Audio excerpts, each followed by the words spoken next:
Okay, looks like we are live.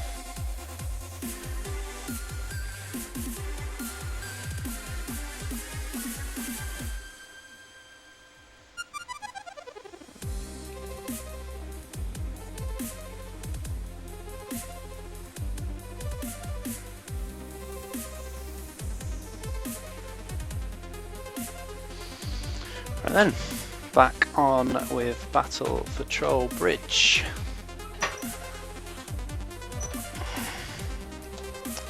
So this morning I was painting these guys. Let's get them in focus. Why does XSplit always forget the focus on these things?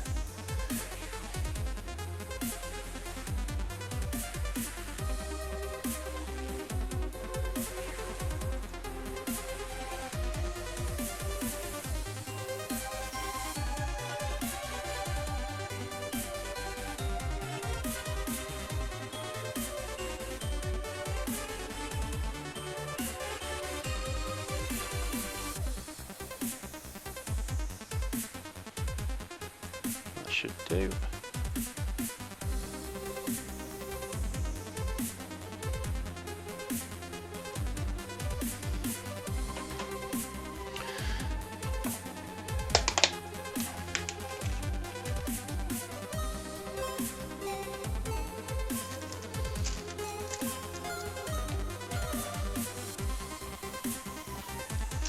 Alright then, where was I? I think we need to add a bit of white to these highlights.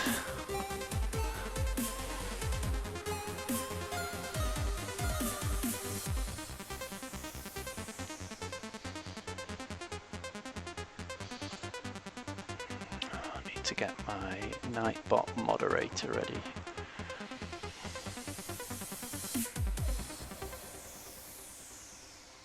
There we go.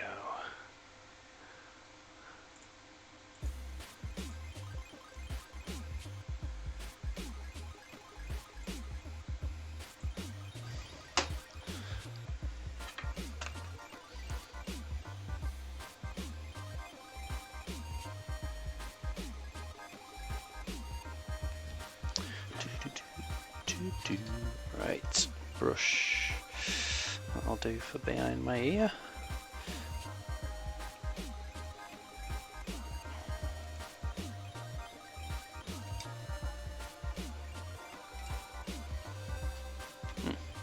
Got a brush missing.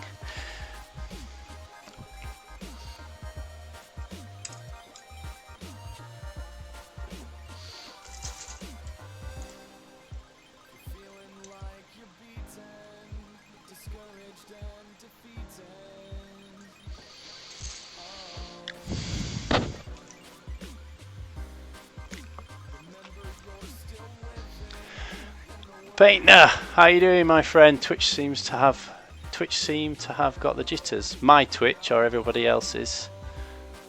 How's mine doing?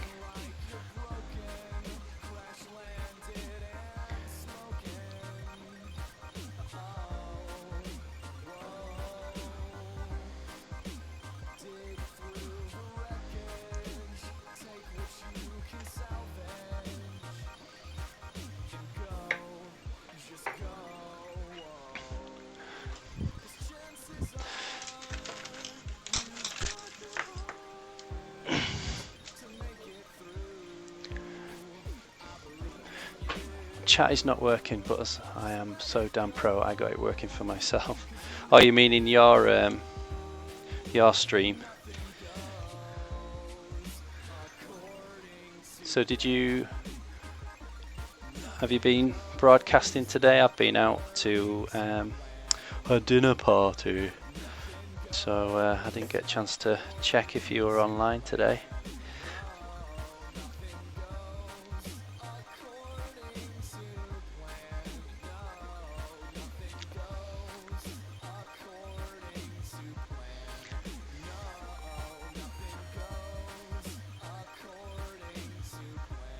You're still fixing things. How did the graphic designing go? You were working on some slick graphics this morning.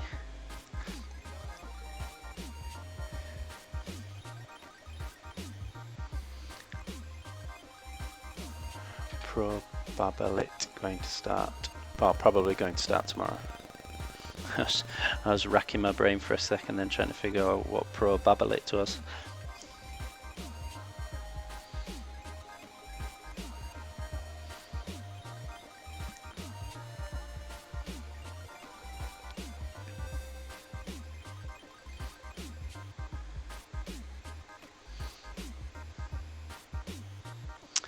I had a really good painting lesson with someone today. One of my ex-students came back for a refresher.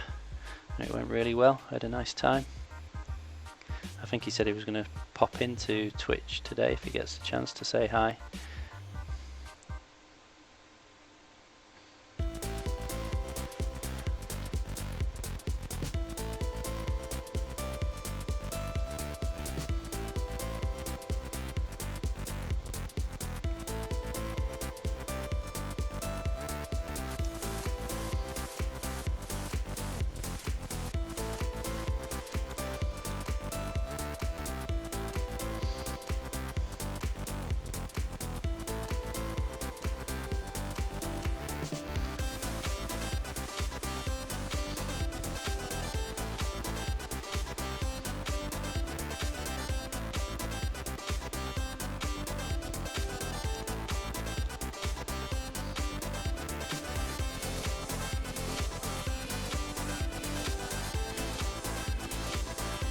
So I made the plunge and went ahead and ordered Death Watch Overkill today. I just couldn't resist those Gene Stealer cults.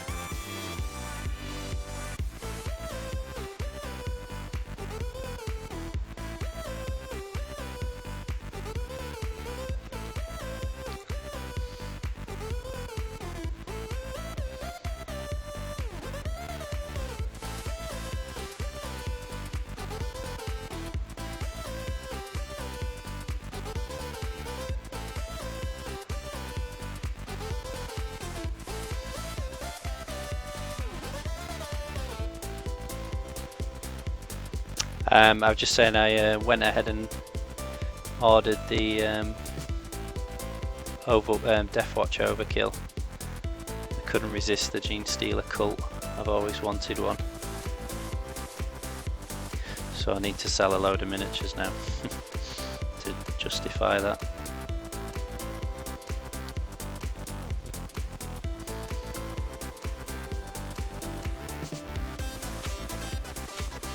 You'll have to send me some images to have a look at, Painter. I'd like to see your skills.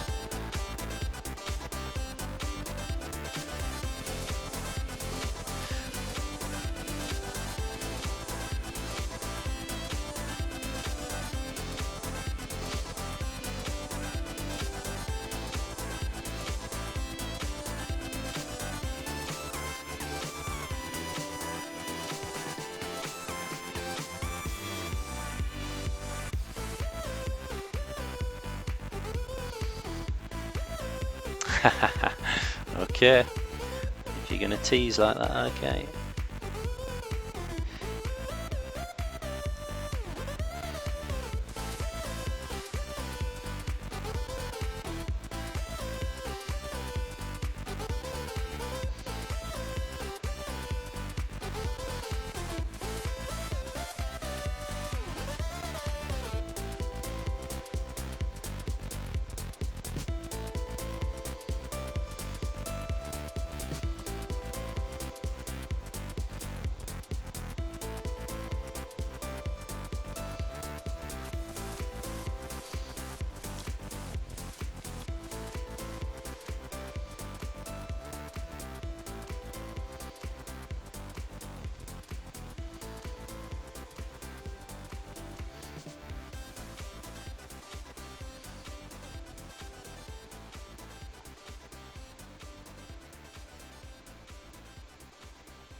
I much prefer this camera angle now. It's much more comfortable for me. I can lean on my desk and keep my hands out of the way, and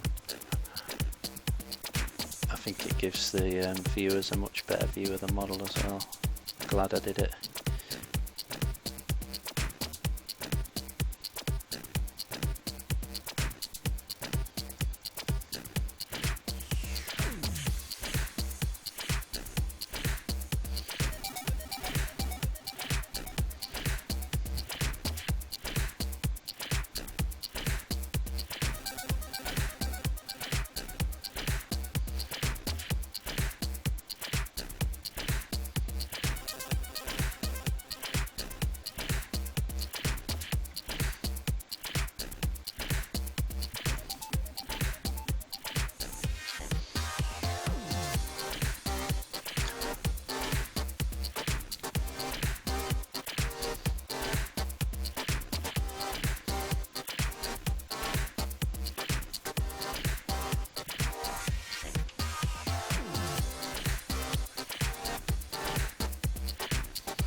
Using the colour wheel to see which colour I need to put in the shades for this green. And colour theory is suggesting red. So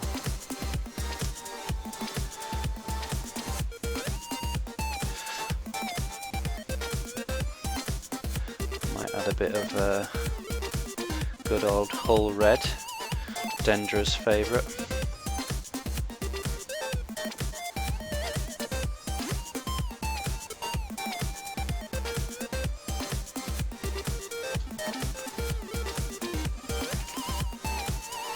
Need to be running for a while. We'll be back in and out during the night. No worries. Thanks for popping in to say hi, Painter.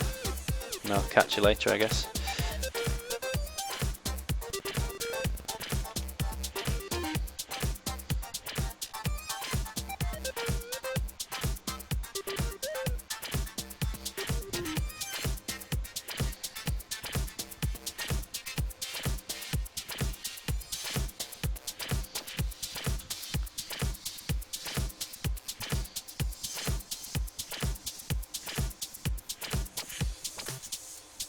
Of allegiance to the flag of the United States of America and to the Republican for which in my hands with puberty and nacho for all. Public.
So earlier when I was working on the lighter colours, I was experimenting, starting highlighting with, beginning with the highlight rather than the shades, which I normally do, but out of habit I've reverted straight back to doing the shades again for this darker green.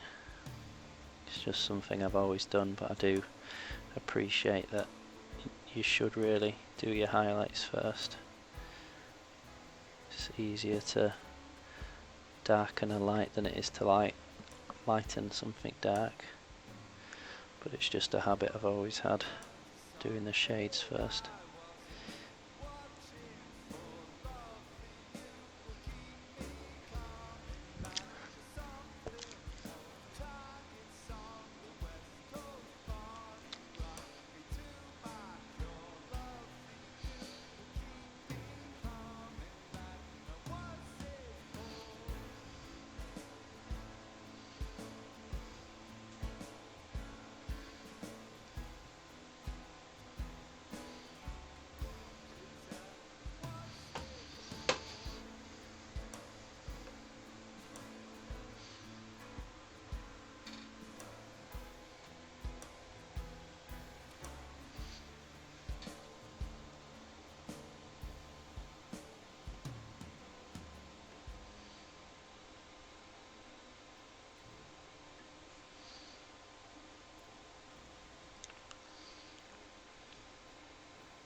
Hey, Death by Donut.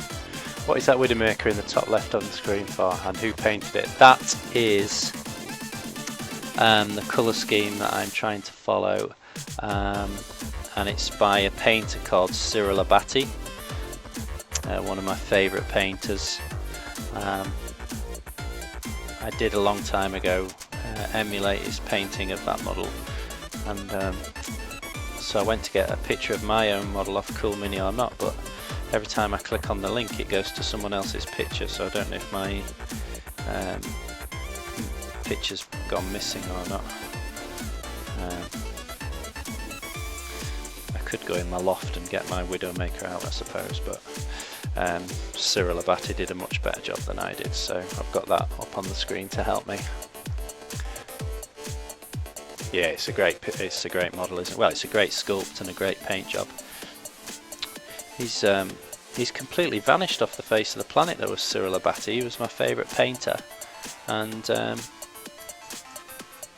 I was looking on his website's still up, but he hasn't posted anything since 2009. It's all a bit of a mystery.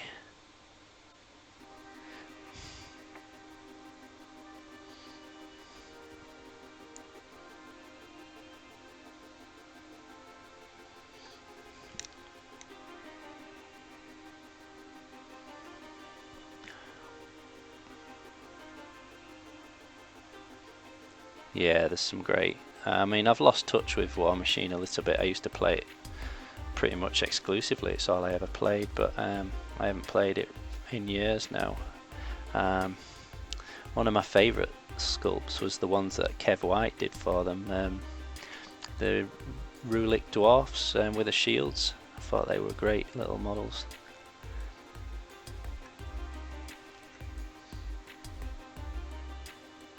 How are you, by the way, anyway, Death by Donut? Are you okay? Are you painting tonight, or just chilling out watching some Twitch?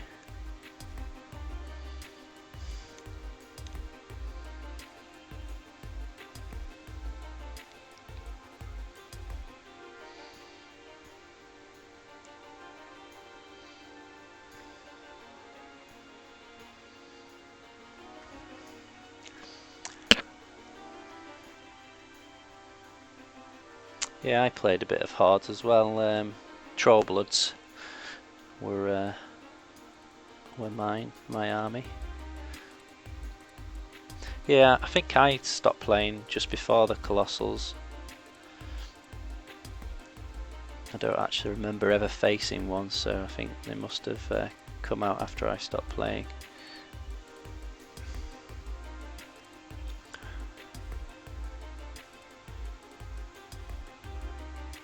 Oh, thanks for coming to say hi. What are you working on? You can always send me a picture and it'll appear in the box above my head. If you use the hashtag Boyzie2000UK, you can tweet it or Instagram, and that little box will collect it for me to have a look.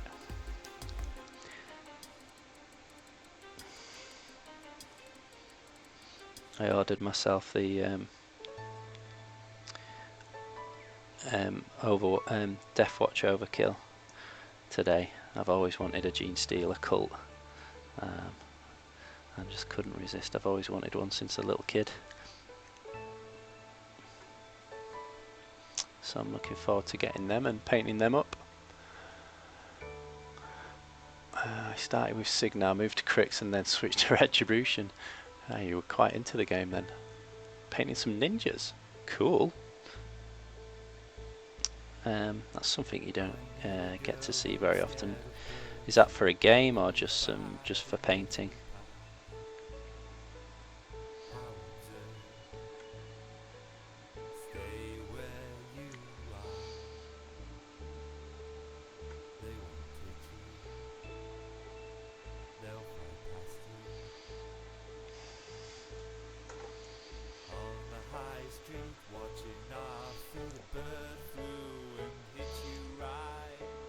Saw some about a year ago. I saw some brilliant sculpts of the Teenage Mutant Ninja Turtles. It was just their just the busts, but it was from the recent film. They looked absolutely brilliant.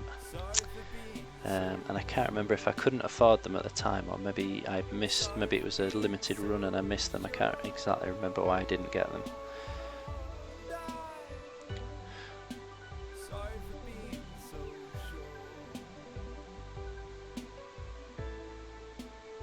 But I saw that there's a Teenage Mutant Ninja Turtles board game on Kickstarter that comes with a load of miniatures, but because my little boy, he's really into turtles now. I was when I was a kid, and it's been quite funny watching the cartoons with him.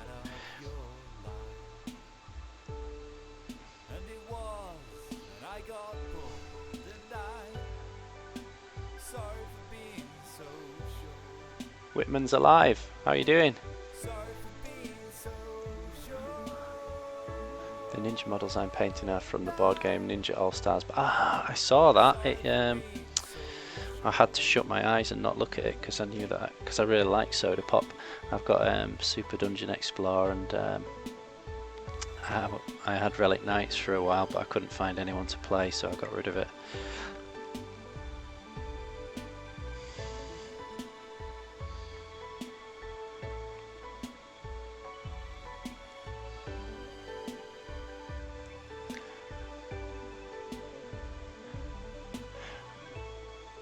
I thought you were going to say that, Whitman. I got this strange email from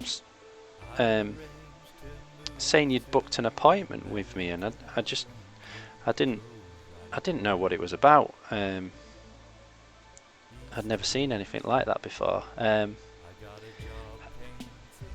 Is that through my website?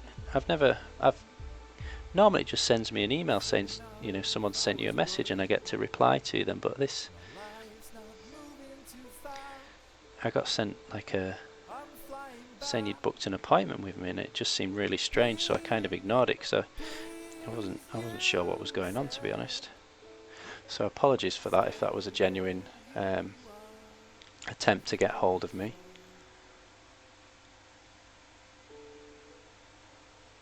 I've got this like system on my website,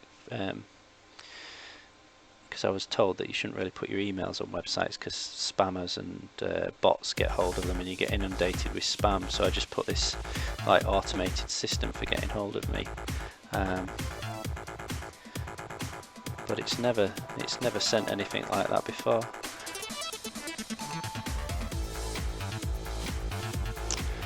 No, it's fine.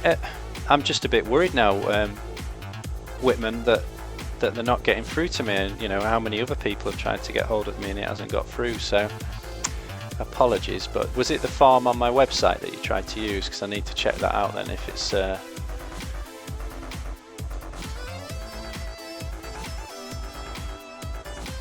I mean, probably now if you it's probably best using Twitch, to be honest.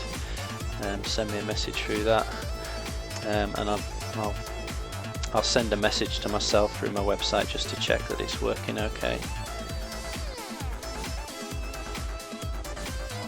But I've set no system up to book appointments or anything like that, so it was really strange when that message arrived. I recognised your name, but it said that there was an appointment booked, and it just was really strange. Yeah, okay, well, hi Van Doorn, thanks for the follow. I'll check that out, Whitman, but if you want to send me a message, do it on Twitch for the moment or on my Facebook page. It sounds like my website messaging system might not be working properly.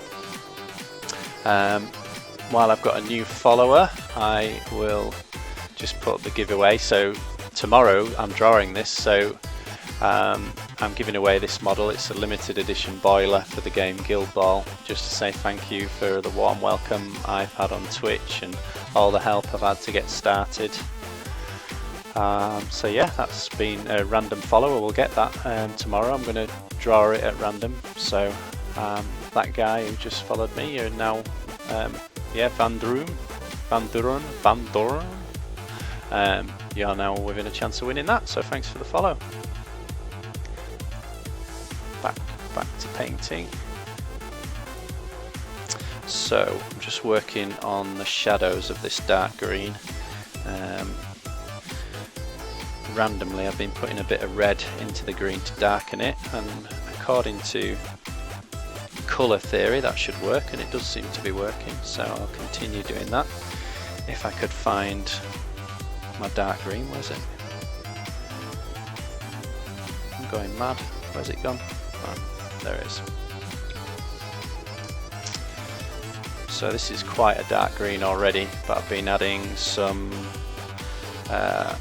hull red to it just to darken it down. And according to colour theory, opposite the green is red, so it should work, and it does seem to be working. Sounds like Van Dorn. Okay, thank you. I'm useless at reading things and people's usernames. Van Dorn, thank you.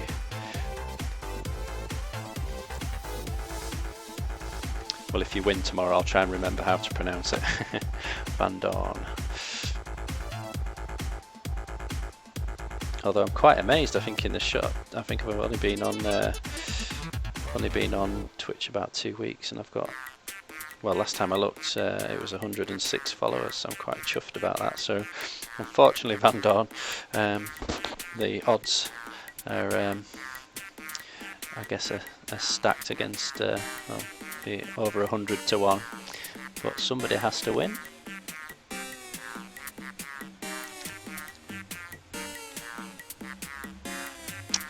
Well, Painter, I will try my best. I must admit, I'm not an expert at it. I just know some basic. I tell you who is, and you should if you don't follow him already.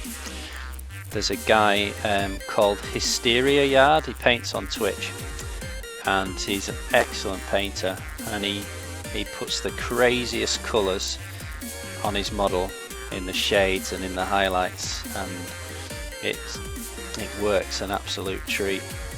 I've asked him several times on his stream to try and explain, but I mean his English is excellent, but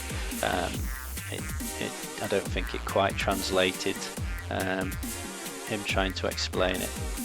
But in theory, I don't know if you can see that, you should try, at the very least, it doesn't always work, but use the opposite colour in your shades, and sometimes even use that opposite colour in your highlights.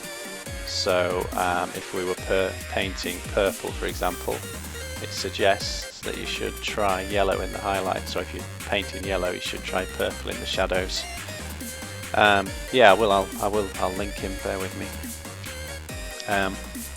Don't ask me why. That's just what the theory says should help, and it does.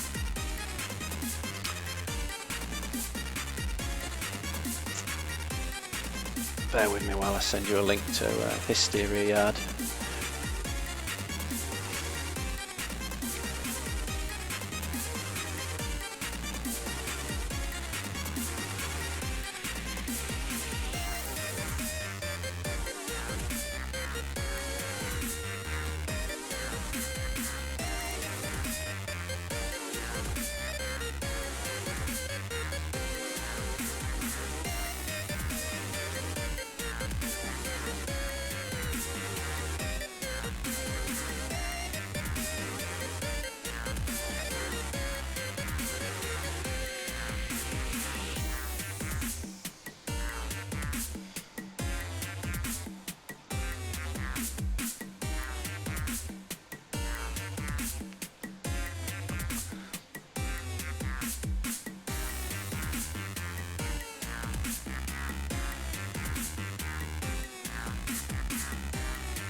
Okay, try that.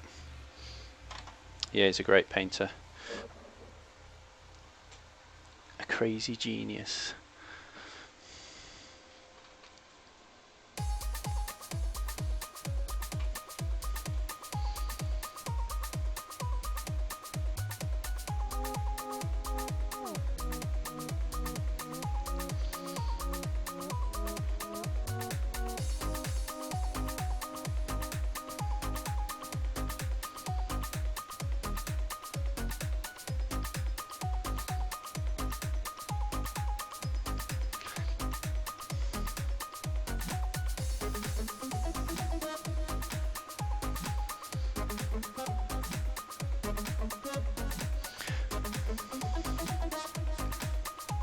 So what are you up to tonight, Vadon? Are you doing a bit of painting yourself? Or are you just chilling out? If you are doing some painting, you can see the box above my head. If you tweet or Instagram a picture of what you're working on using the hashtag Boyzie2000UK, it will appear in that box. So it'd be nice to see what you're getting up to.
Just did like a sudden OMG. Is that you just been checking out Hysteria Yard? Is that what you mean?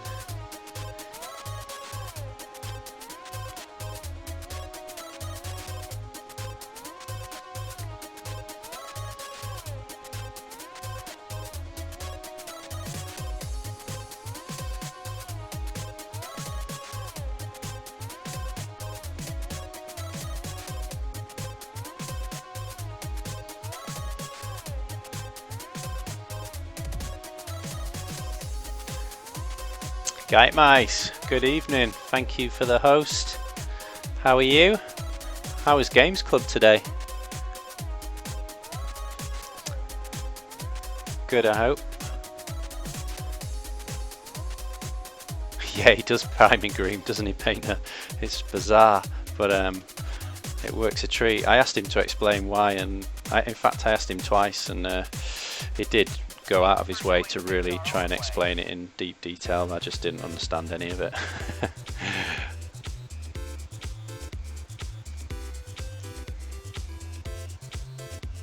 So yeah, how was Games Club, Guy Mice? You will be pleased to perhaps know that I have succumbed to the dark side, and today I ordered Games Workshop's new box set, the Deathwatch Overkill. I think you've heard me mention before, it's been my dream since a little kid to have a Gene Stealer cult. Never got round to making one, so I couldn't resist. I did a painting lesson today, so I'm going to use some of the money I made from that to pay for it. This is me justifying the expense.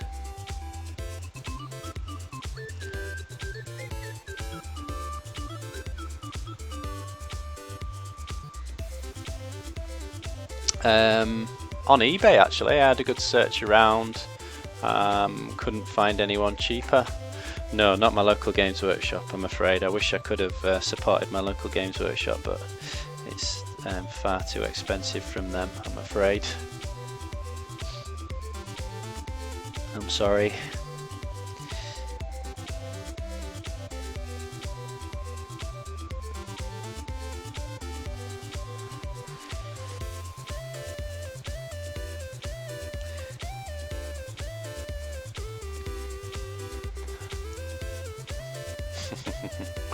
No, I wish I could. I really wish I could.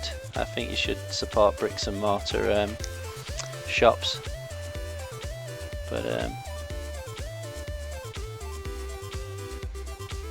Whitman, are you the manager of my local store that I was talking to the other day? I was trying to wrap my brain who that was because I really wanted to chat to them again.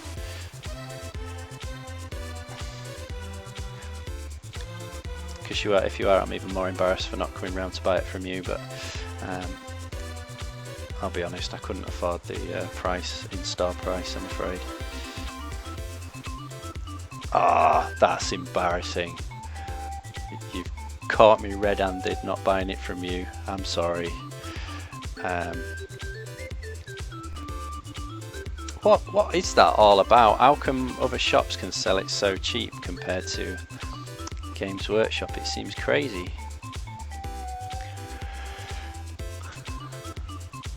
I need to come and visit you, if you don't mind, and check out your store and maybe talk about me doing some demos at your shop. I'd love to come and, I don't know if you've got a display of the Deathwatch Overkill. I'd love to check them out. I was going to pop round tomorrow, but I had a look on your Facebook page and you're not open until Wednesday.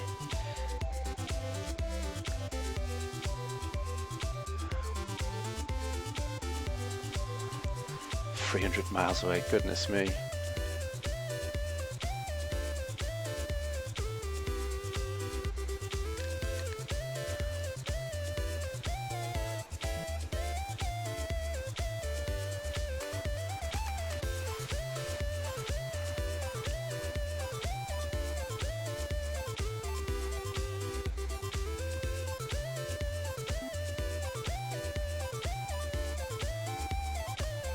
Oh, you've had it 4 days already? Send me some pictures. What's it like?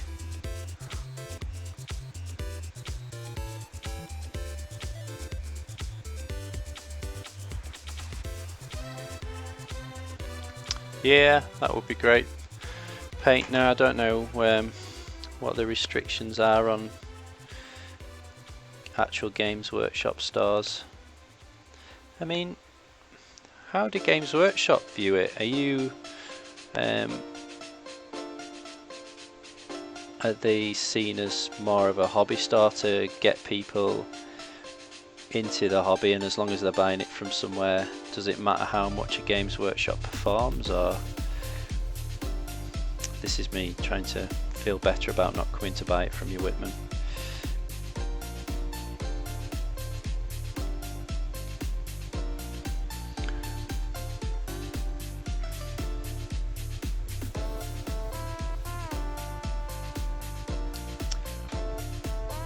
Yeah, Bradford's about 15 miles away for me too.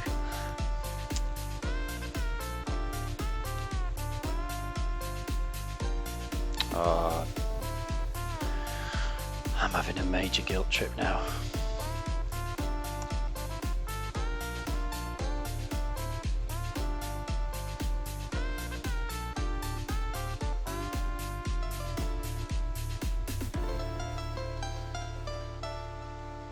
But I'm excited about it. I haven't painted anything of Games Workshop's for a while. I think the last things I painted was, if you have a look on my Cool Mini or Not page, there's a Tau Riptide. A friend asked me to paint for them. I'll see if I can find a link to it. I was quite proud of it actually. And some Centurions as well.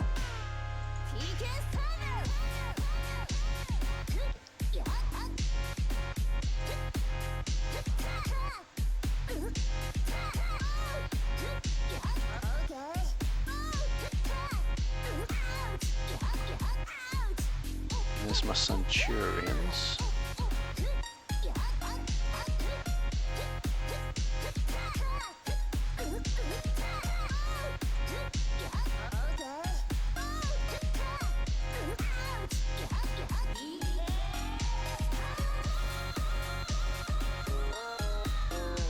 Here Whitman, check these out. These are some Centurions I painted a while ago.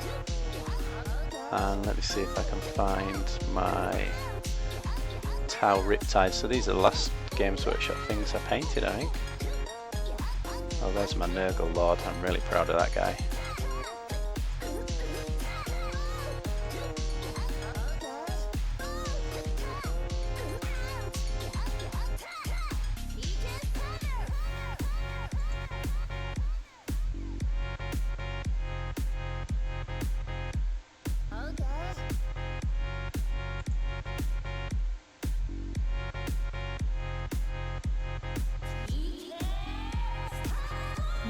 Can't find my Tau Riptide.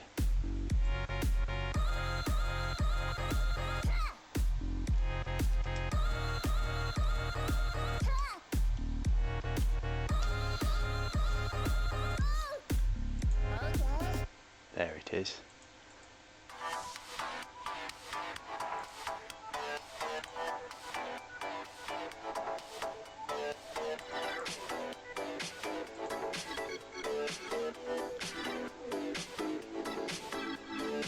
Have a look at those, Whitman.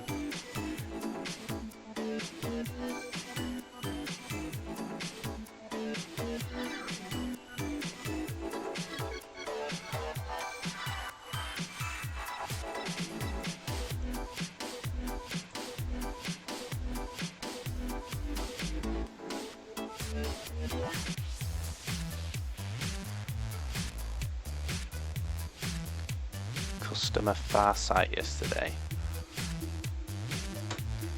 I don't know what customer Farsight is, or is it a Farsight for a customer? Anyway, back to painting. Oh, thanks Whitman, I thought you might like those. It's a shame I had to give them a... Well, I sold the Centurions, they were just to make some money. I've still got the Nurgle Lord though. But, and the Tau Riptide was a commission for a friend. Well, he was actually buying it for his friend for his birthday. It was a very generous present, I thought at the time.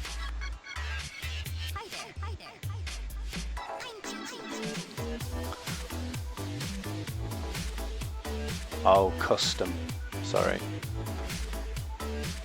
Yeah, phone Twitch chat's terrible, isn't it?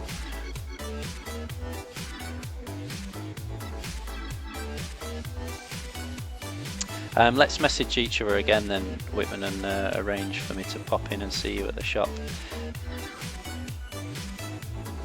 I'm working in Bradford tomorrow, so it's a shame you're not open, but we'll, I'm in Bradford quite often. I work at Bradford College sometimes, so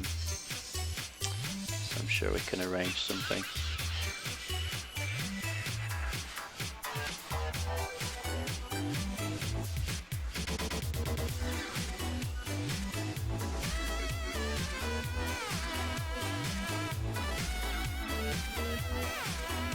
Scuba robot, cool. I'll be checking that out. Is that have you tweeted me that, Guy Mice? Scuba robot. Broken Colony linked me up to some really interesting robots yesterday. If you know Broken Colony, the Twitch user, I was watching his stream with my little boy, and he was painting a robot. No, he wasn't. He was painting something completely different. But he showed me some robots, and there was Bear Guy, like this giant robot that looks like a bear. It was really cool. It's pretty cheap off Amazon, so I'm going to get one for me and my boy to paint, build and paint.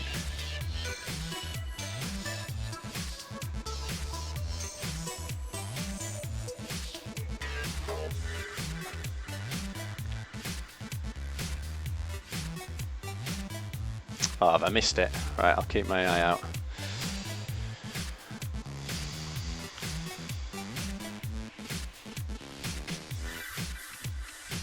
Storm Hunters, how many minutes are in progress? I'm working, there's two crossbowmen, the halberd, and the captain. And then I've finished the halflings, so all that's left after these humans are the 3 boglins. I'll show you them that come in the box set, and then I'm done on this commission as well. It's not really a commission because I'm not getting paid for it, but I got the models for free, so I suppose it's a bit like a commission. So there's a little boglin carrying a bottle of beer. I don't know if you remember me painting the brew boy. There's a little boglin playing a banjo.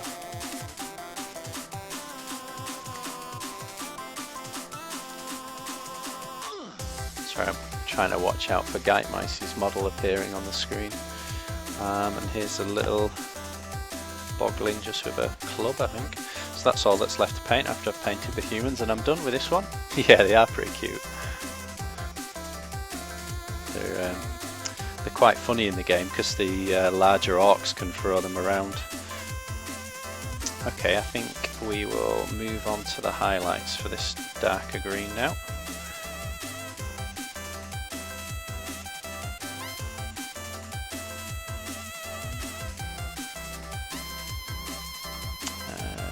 Let's choose a colour. Well, what I think I'll do is I'll take this original colour and maybe add some bleach bone into it, because that's what I used for the lighter green on the back of his cloak. So that might just bring a bit of consistency throughout the model if I use bleach bone to lighten that.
Whitman, are you doing demos of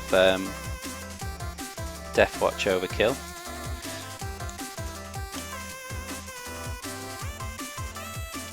If I've got time this week, I wouldn't mind having a little play if we could.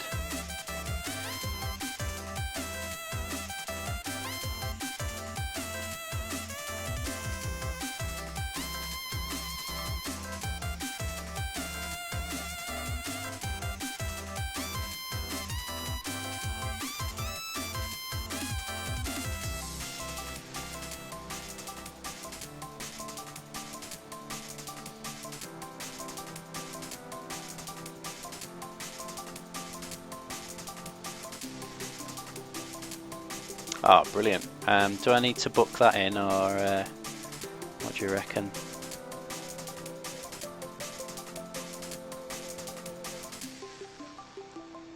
I mean, I'll give you some. I'll try and give you some indication of what day I'm coming.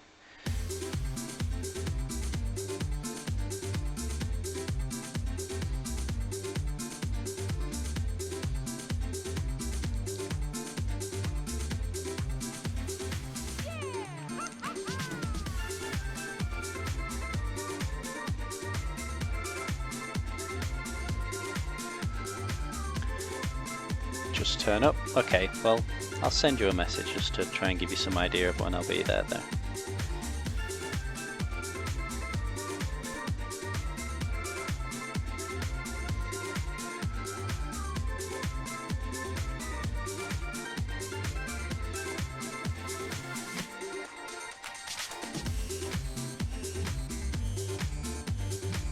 You were saying Thursday nights are no good for you to come to our club in Keighley.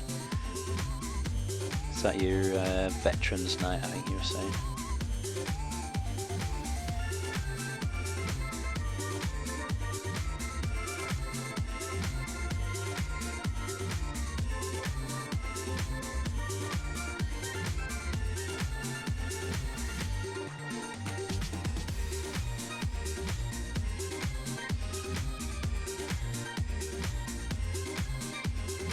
What class as a veteran? Is that just polite for oldies?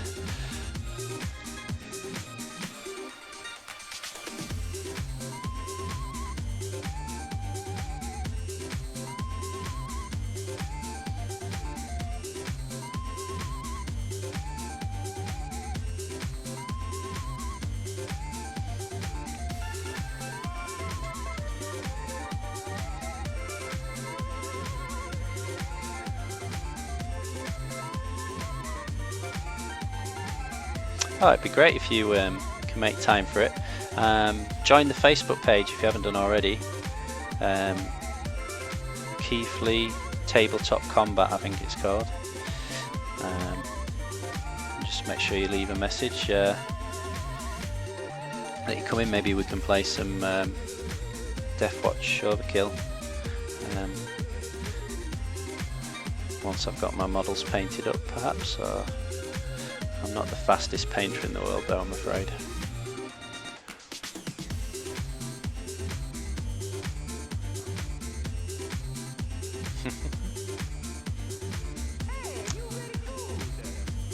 Yeah, Bradley is very nice.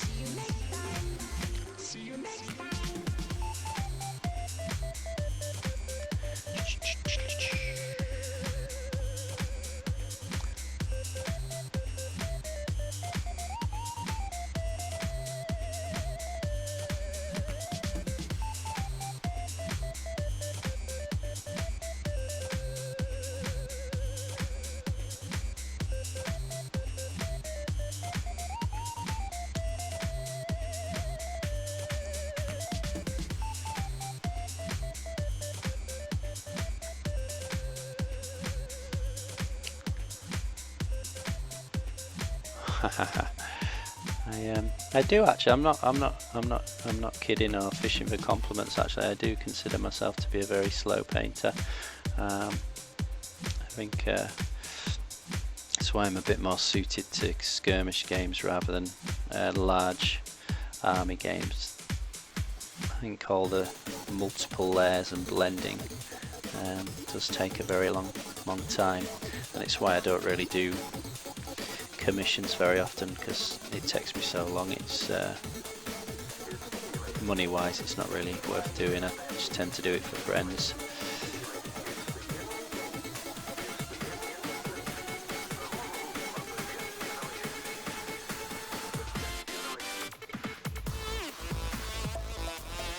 Well, I painted that Riptide with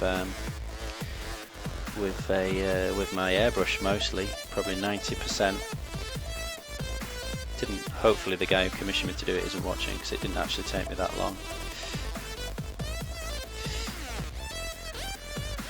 So something big like that I don't mind doing now and again on commission, because I can use my airbrush and it's much faster. Hey, Dirty Burger!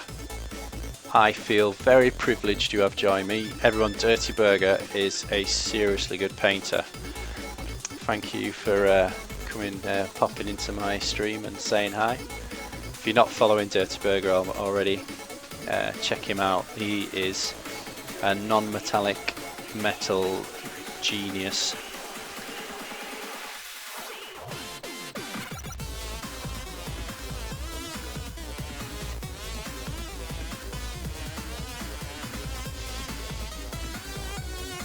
Yeah, streaming does make you a bit more productive, doesn't it? I'm very motivated at the moment.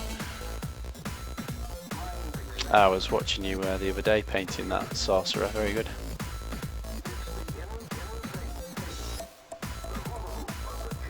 Check him out, Whitman. Follow his channel, he's awesome.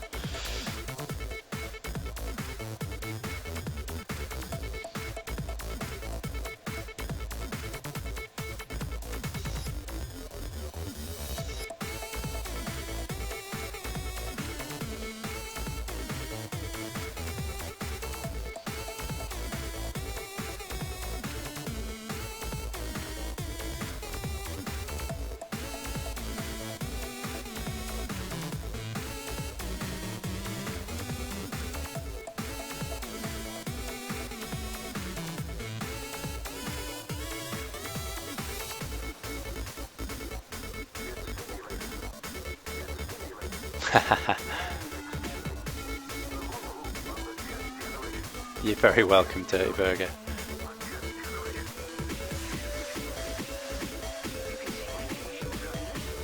Yeah, get yourself streaming, Whitman. You've got the facilities, haven't you? I was watching you the other day.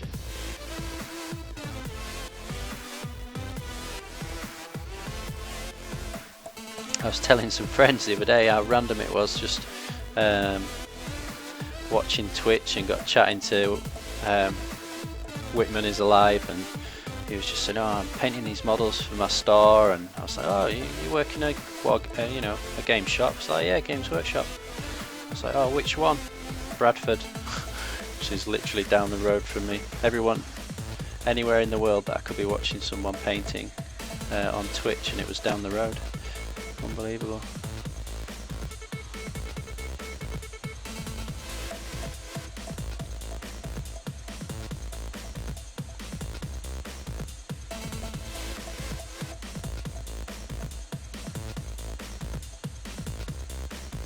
Well, if you need any help, Whitman, getting set up, or any help with your painting, like I said, I'm more than happy to come and do some painting around at the store. Maybe when I've got my, because I don't have any actually Games Workshop models to paint, so maybe when I've got my Deathwatch Overkill, I'll come around and do some painting and share some knowledge, as long as you don't mind me telling people about my lessons. It'd be nice to attract some local people to the lessons I do. Okay, I think we need to go a bit brighter on this highlight now.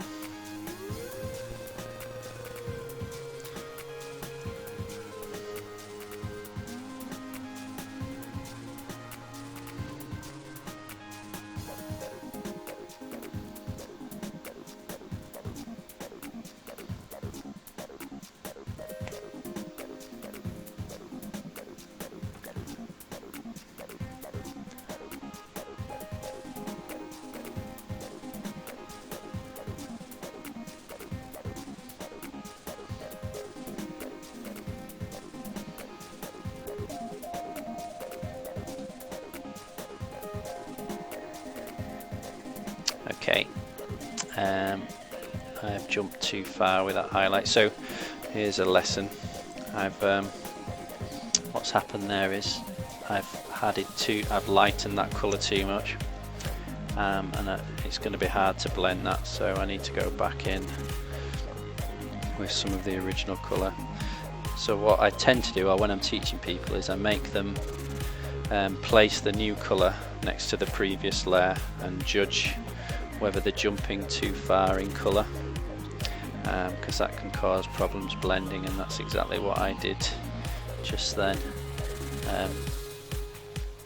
Added too much of the bleach brown to this green, and it's just a jump too far.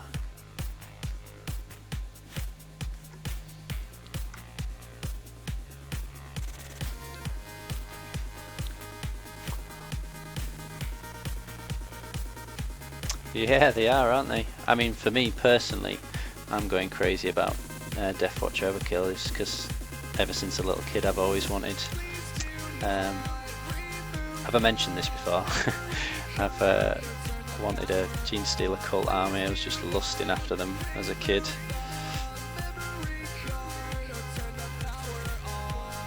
And this was the year that I wasn't actually going to buy any miniatures, so I've got a mountain to get through, but I just couldn't resist. I haven't even actually looked at any of the gameplay. I just got swept up in the hype and wanted the Genestealer cult.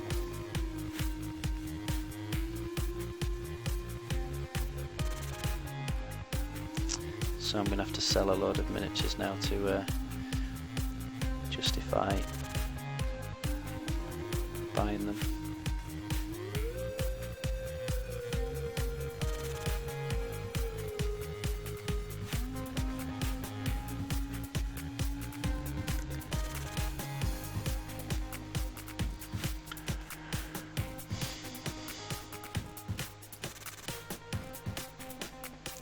Well, Whitman's had his grubby little hands on it for 4 days or 6 days, is it?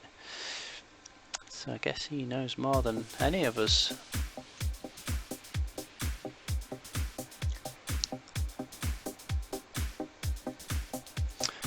Oh, Whitman, will you set me aside a copy of this week's White Dwarf? I understand it's got the rules in it for the Genestealer cult to use them in 40k, or is that next week?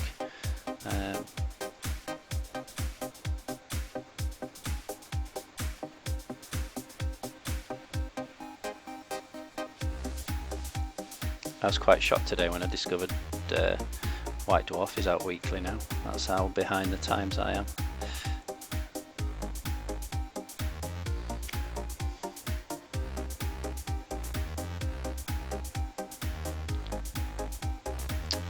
Which cool mini? On my profile or the ones I posted in the above link?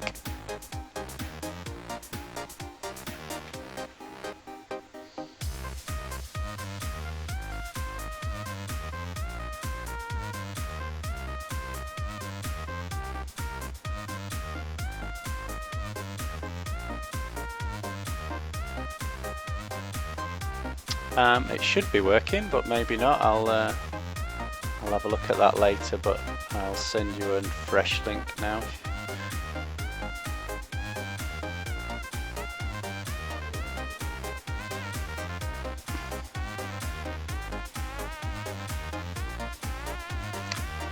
Oh, thanks Whitman, I'll keep an eye out for that.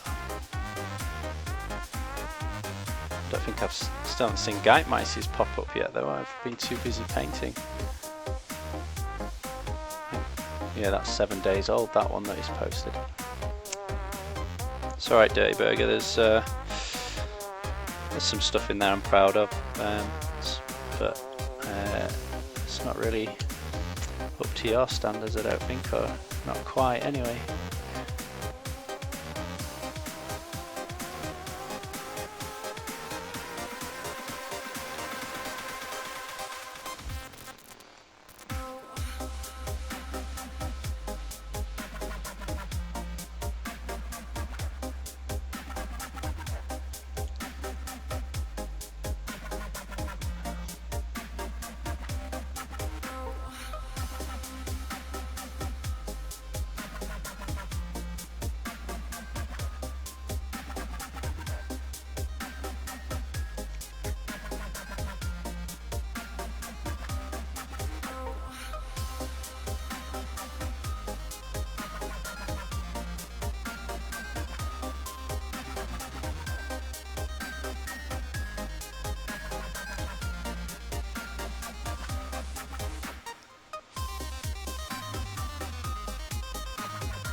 Oh wow, Guitemice got started on the Castellan robot. That is awesome. I don't know what it is, but it's awesome. Yeah.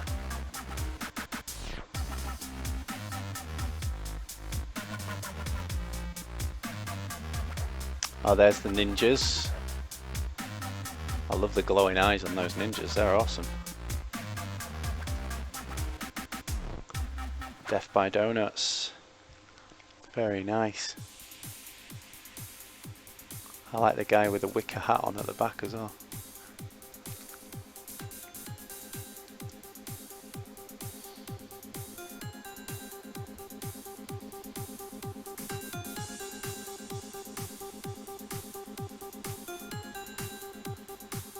Thank you, Dirty Burger.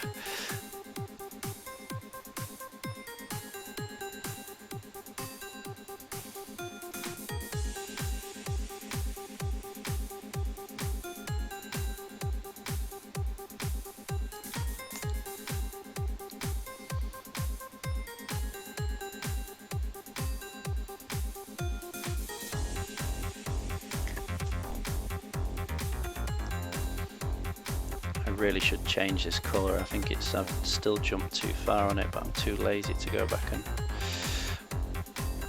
to change it.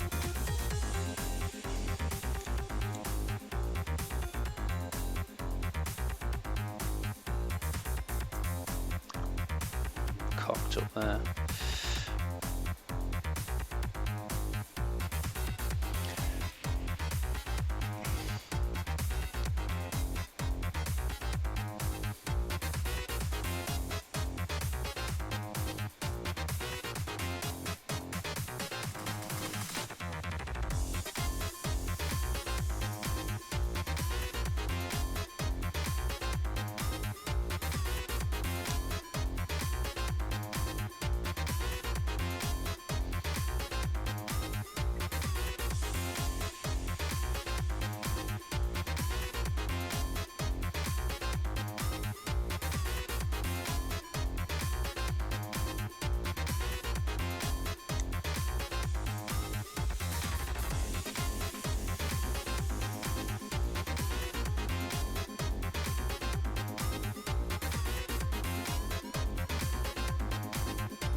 So what's next on the painting table for you, Dirty Burger, now that the Sorcerer's finished?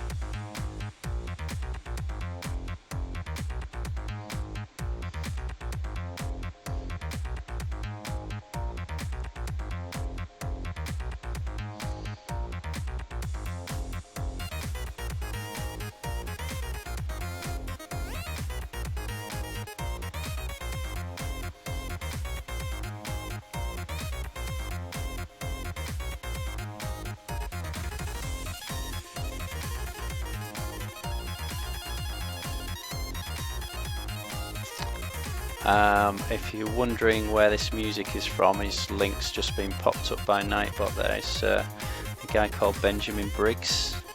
It took me ages to find some non-copyrighted music that Twitch and YouTube didn't ban, and that was half decent, and I stumbled across Benjamin Briggs. He is quite happy to give his music away for free actually. But you do have the option to give him a donation, which I did, and the only other thing he asks is that you put a link on your stream, so that's his link there. Is this a Rackham miniature from the huge pile that you managed to salvage? I think you were telling the tale of you I think a friend in a shop or something, or a shop that you used to work in, had a load of stock that you managed to get your hands on. If people don't know, Dirty Burger is the world's biggest Rackham fan.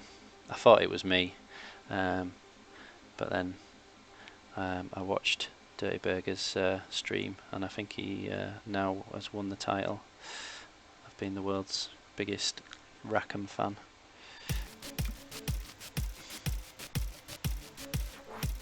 You don't like Malifaux models? Oh, I absolutely love them. Especially the new plastic ones. They're a pain to put together, but boy are they worth it. There's such nice details on them.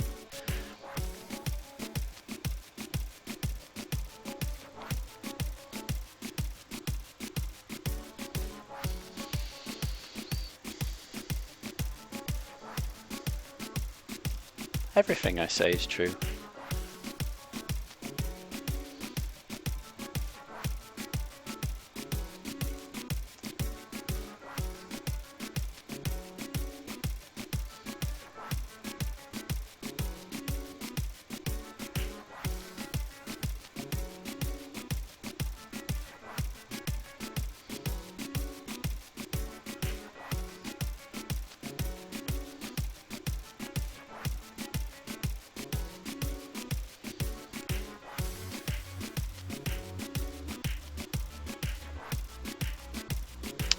Which kit was it? Dirty Burger.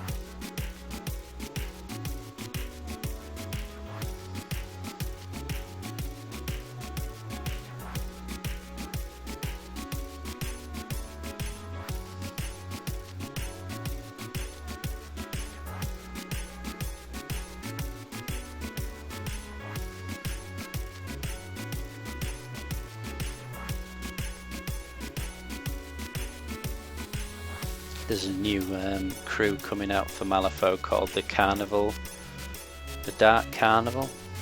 I think that's what it's called, like circus freaks. It looks really good.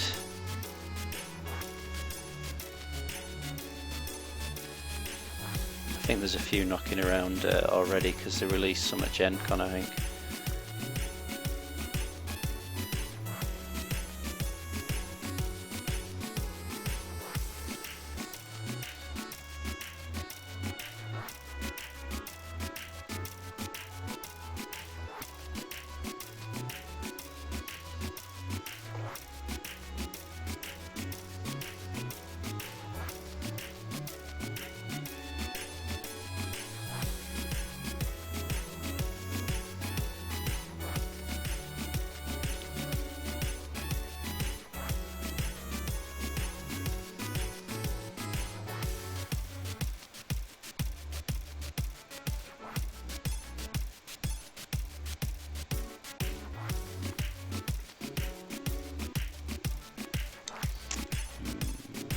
Having to hold my breath a little bit, I'm sorry guys. Just doing some of these sharp edges now. You might see me tapping on some of them rather than doing a straight line.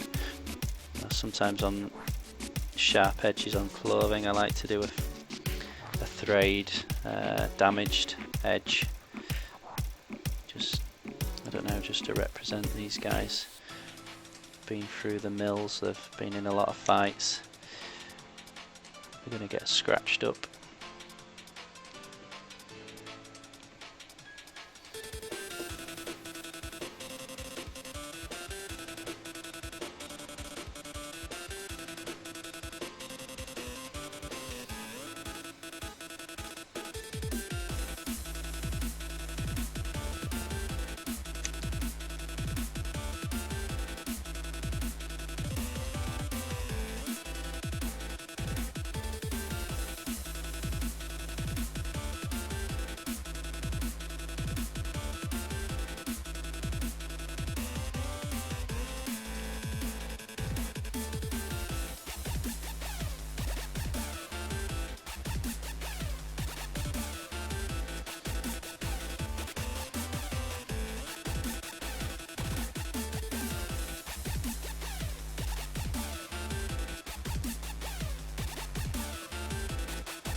So last time I looked, the Kickstarter for these models was doing really well.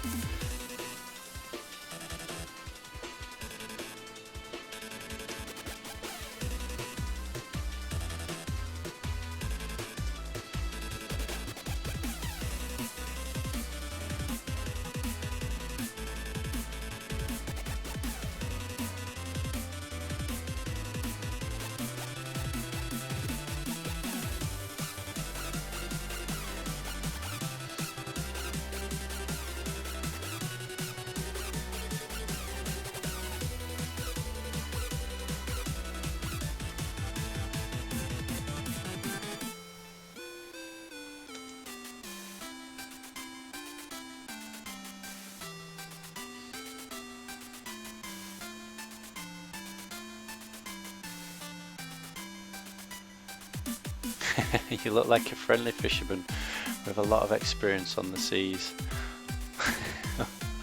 Why, thank you. You should have seen the. You'd have thought that even more. Someone was commenting on my jumper the other day. I would definitely describe that as a fisherman's jumper I was wearing the other day. What's that Blackadder episode when he hires a sea captain? I think he's Blackadder's embarrassed in court by some adventuring sailor who brings back all sorts of treats for the Queen, and I think Blackadder ends up promising to find America or something like that, and he hires a captain, and this captain tells Blackadder all these wild tales of adventures on the sea. You have the legs of a woman.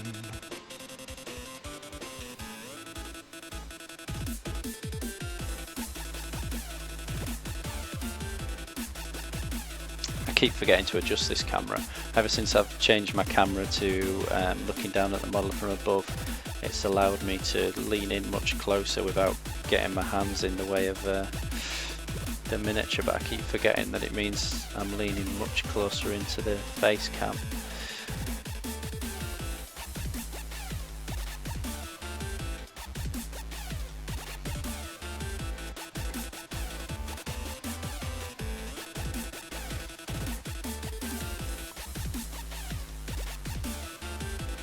Good night, Guy Mice. Have a good one. Maybe see you tomorrow.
Okay, Dirty Burger, thanks for letting me know.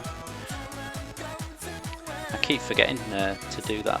That's very polite, I think, of people to let them know that you're walking away from the keyboard. And I'm afraid I keep forgetting to return the favour. I wander off to pick up a child or off the floor or some other child-related task and come back and people have been talking to me and I wasn't there.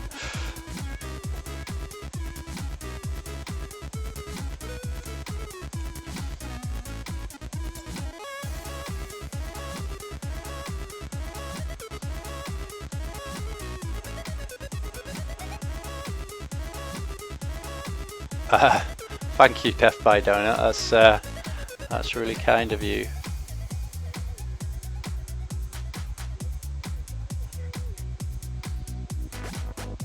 Cool Mini's a bit of a funny place, really. It's a bit hit and miss.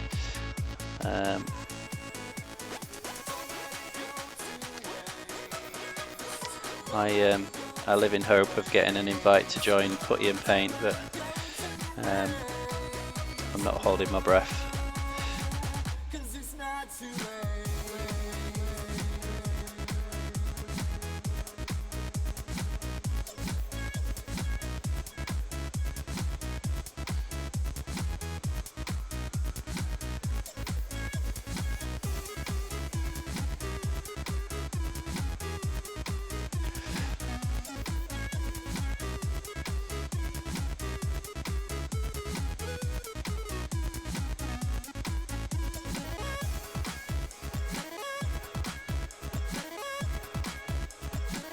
Your Death by Donut, your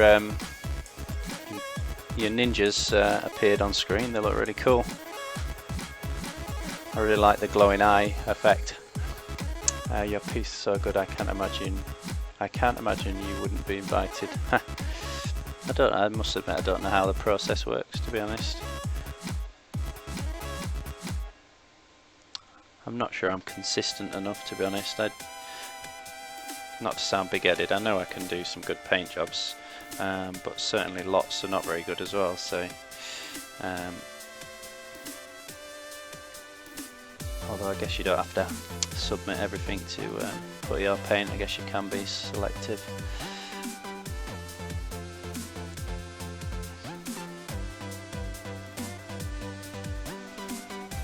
Yeah, I actually really like the look of the guy with the wicker hat in the back, but he was a bit out of shot.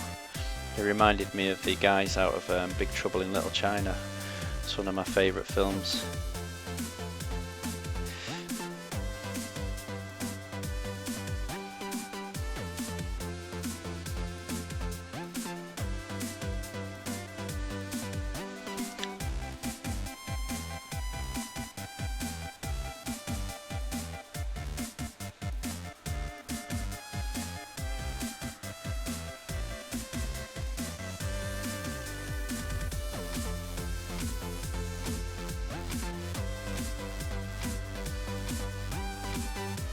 Let me just bring up my giveaway page again in case there's anybody joined us or watching that's new.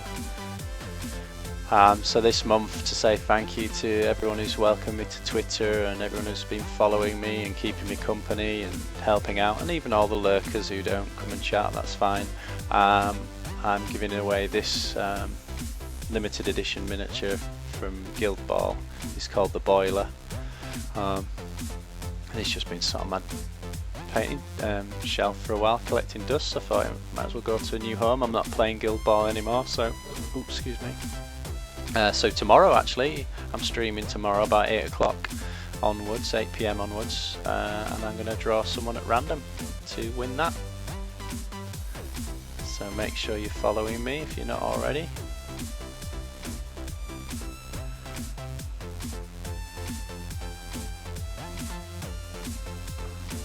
Yeah, it looks like a really cool game, that Death by Donut. Like I said, I just kind of shut my eyes when it was going through its I think when it was going through its Kickstarter or when it was being advertised. I couldn't have, you know, I buy too many miniatures and games as it is, and I think I turned a blind eye to that one.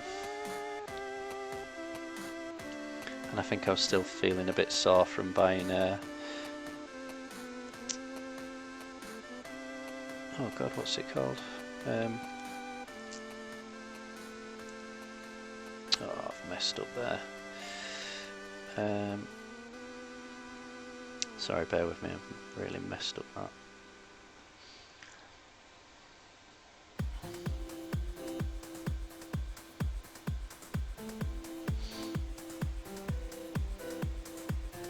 God, my mind's gone completely blank.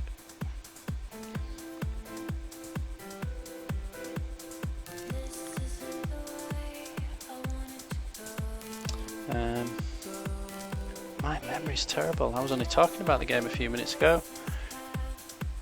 Hey Noble Wizard, hey Doomlock. I'm just having a brain freeze at the moment. What's the other Soda Pop Miniatures game called with the big robots?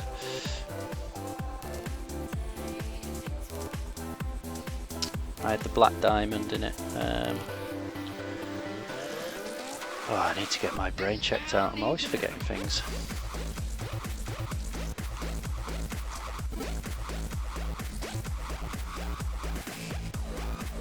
Okay, we'll do Donut.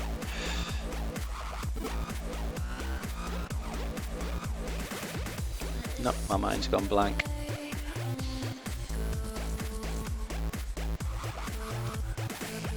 So, Doomlock, Noble Wizard, what are you up to tonight? Relic Nights, thank you.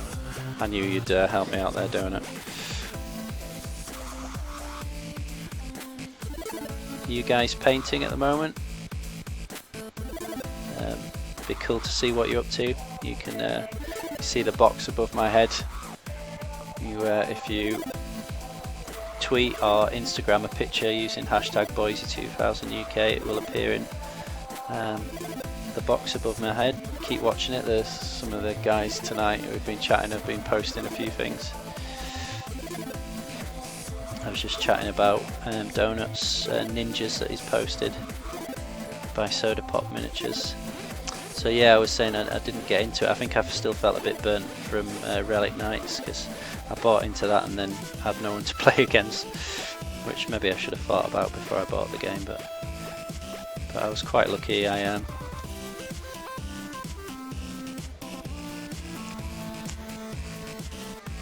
Sorry, I keep pausing when I cock up.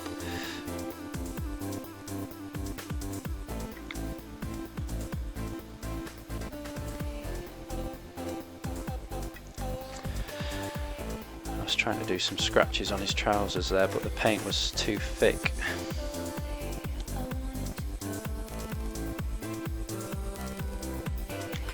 I'll just put some blood splatter or some mud on it like I usually do when I make a mistake, let you into all my secrets.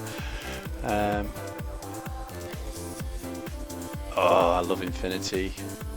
Which miniatures are you painting for Infinity Noble? Doomlord Dark Elf Executioners. Might base some War Machine Steelhead Heavy Cavalry as well. Oh, thank you, Death by Donut. Yeah, the Sonia Creed was fun to paint. I think my photography really let me down on that model.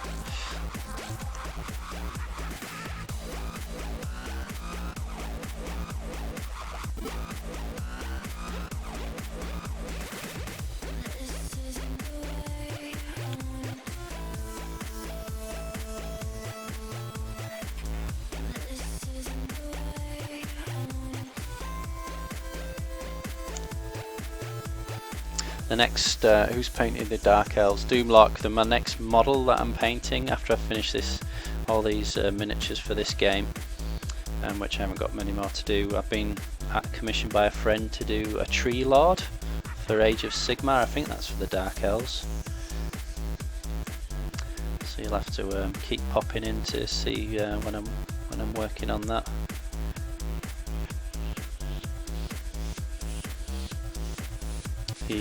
He gave me the box and asked me to build it and paint it for him, and when I opened the box I had to give him it straight back. I was like, there's no way I'm building that, there's like 1,000,000 pieces to build. So he took it away and built it for me, so I'm just need to paint it for him now.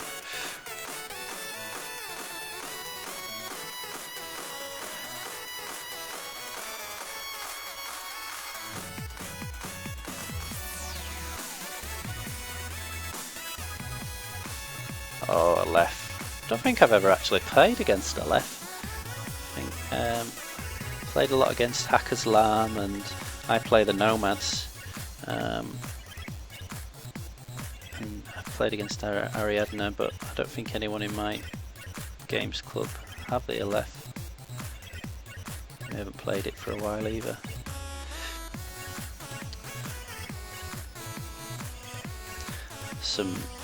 They make some stunning miniatures, do Corvus Belli. Probably some of the most dynamic models on the market, really. I just love the poses that they, very striking poses compared to other miniature ranges. Other miniatures look quite static and stood still compared to Infinity miniatures.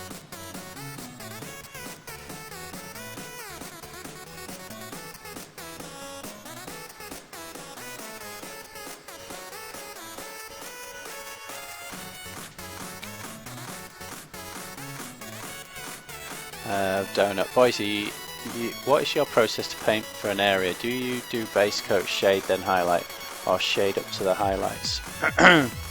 I start with the base, so I suppose the mid-tone, and then I go into the shades and then highlight.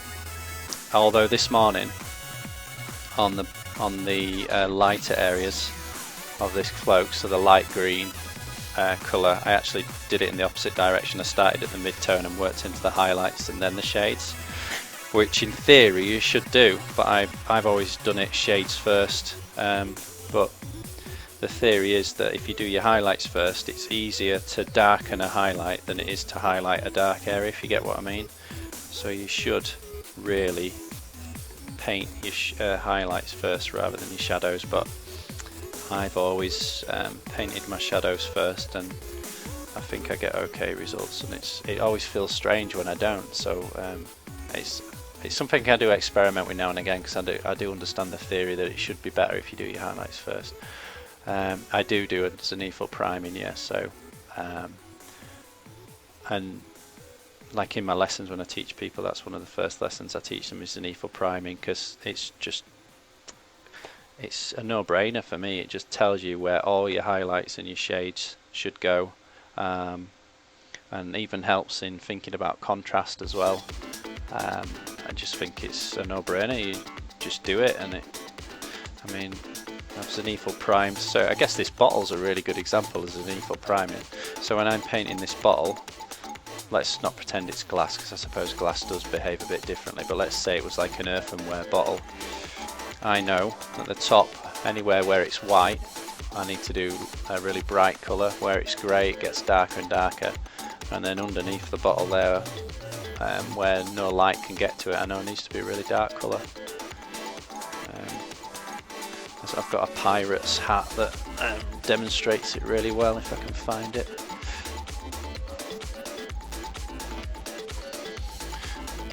So I've zenithal primed this pirate, and the hat I think is a brilliant example. So I know the top of this hat, whatever colour I choose, needs to be very, very bright up here, and then where it starts to go grey, I need to start getting darker and darker until you reach underneath where it's black. So I know that there's no light getting there, so I need to paint it really, really dark.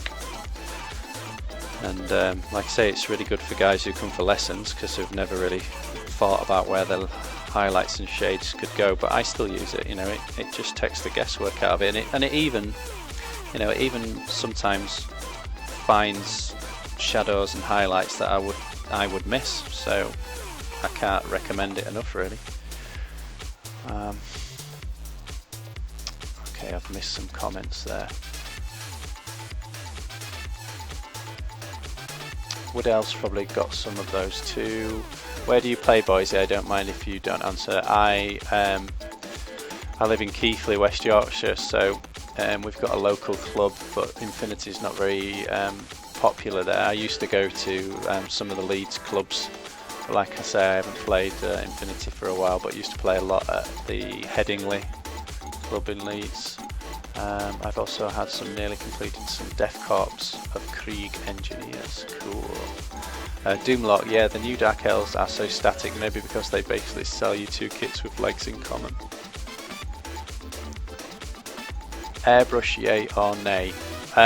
For in general, or for zenithal lighting priming, you can do zenithal priming with cans. You don't get as smooth effect, but it's certainly, you will get all your highlights and shades in the right places.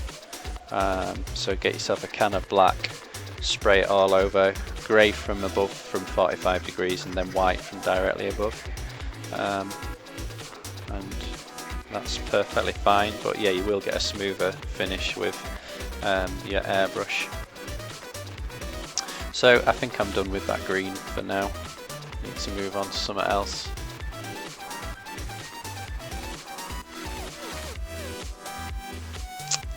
What shall I do next? Bedroll.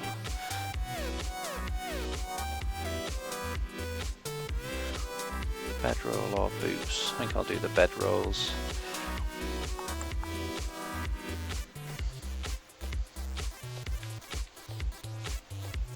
Zenithal primings, if you've got a big army to paint as well and you just want to do them quickly to tabletop standard, you can do really watered down washes over the top of it, and it can look, because some people call it pre-shading, so it kind of just with one wash you've got a highlight and a shade already done for you. It doesn't look great close up, but for tabletop it's perfectly fine.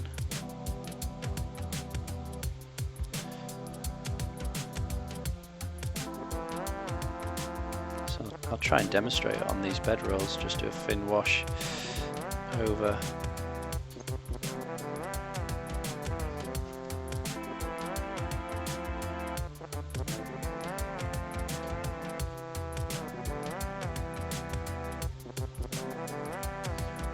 Sorry, that was off camera. So a very thin wash on that bed roll, and it's shaded underneath and much brighter on top, and that's just from one thin down colour, and you could leave it as that for tabletop.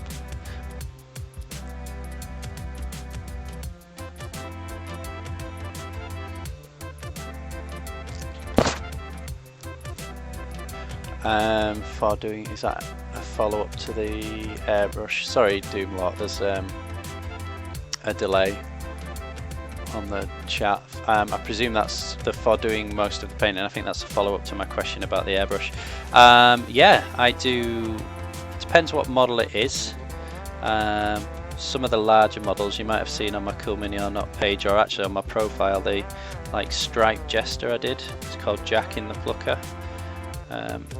He was probably going on 80% airbrush, because it's a 75mm model, so it's quite big and you can get away with it on them.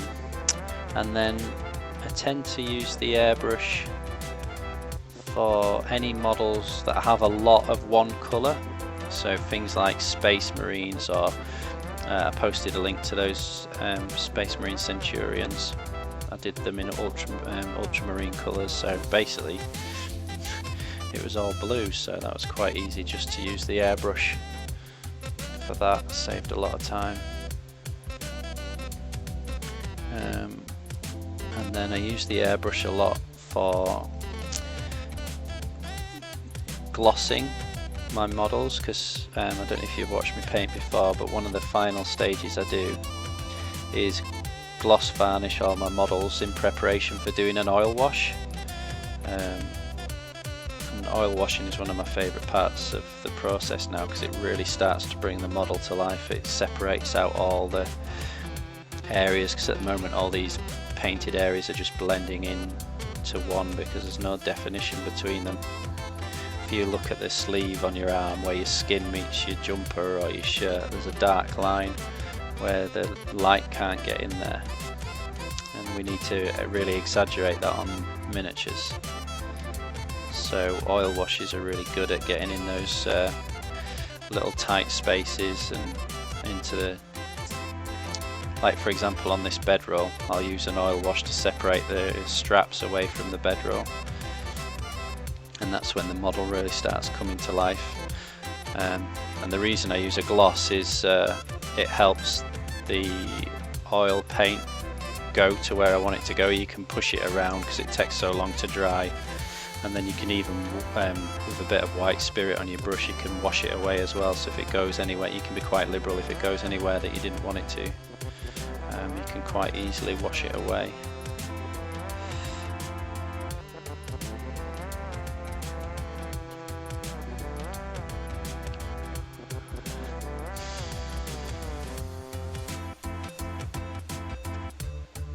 I've lost my train of thought. I hope that answered your question. Yeah, so I use the airbrush for doing the glosses for that as well.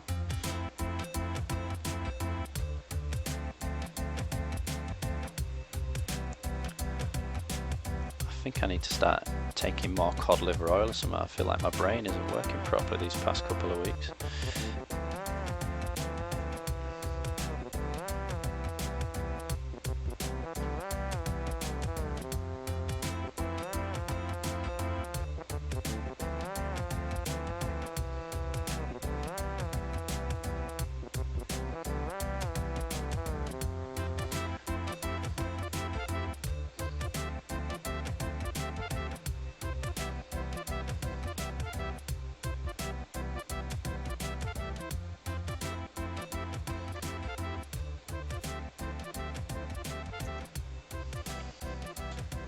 So I've done nothing but add 2 light washes to those bed rolls, and the kind of pre-shadings doing all the work for me. So if you were doing tabletop, I would highly recommend just doing that, really save a lot of time. But I want to go a little bit stage further, so I will paint shades and highlights into them, but I now at least have a guide of where those shades and highlights can be. Because I guess you could be all macho and try and guess for yourself, but sometimes it's not that easy on a model to always get it right. But zenithal priming does it for you. I don't really, for me it just works so well, I can't really think of why not to do it. I think perhaps one of the only arguments is that, you know, if you prime in white you get much more vibrant colours, but with zenithal priming you do have white on the model in the brightest areas anyway, so you're going to get vibrant colours in them. I think perhaps it maybe suits my style. I think I try to go for a more realistic, gritty, dirty look even. You know, weathering's one of my favourite parts of the hobby, really muddying and splattering the models up. Where I think maybe if you were going for more what's kind of called the American style, that's a bit more stylized and clean, maybe zenithal lighting priming wouldn't suit it as well. I'm not exactly sure. Maybe you would want to just go white, I don't know.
My way of the ninja. Thank you, Dirty Burger. The way of the ninja. Yeah, but I love your style of painting. It's I would say yours is much more cleaner and stylized than mine, but just seriously awesome that way. You know, I think I've got a lot to learn from you as well. That's why I like watching your stream. That's why I keep pestering you with questions.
Yeah, I think Dirty Burger, I'm guilty of that sometimes. I think I do go a bit overboard sometimes on the weathering.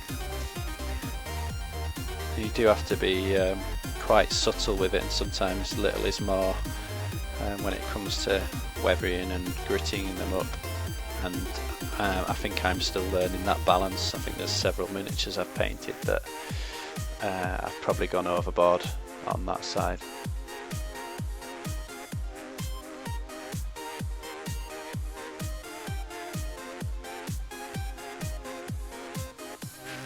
Less is more, that's right, you've took the words right out of my mouth, Noble. Okay, let's shade these bedrolls. So this is it's one of my favourite colours from Foundry. This I've just been using deep brown leather, which is their number 45 palette, so B is the middle tone, and this is their shade for it, but I'll probably mix it 50-50 to begin with. I think it's, as you can see, it's quite a jump from one to the other, so that'll be difficult to blend, but we want to end up something like that, maybe even a bit darker.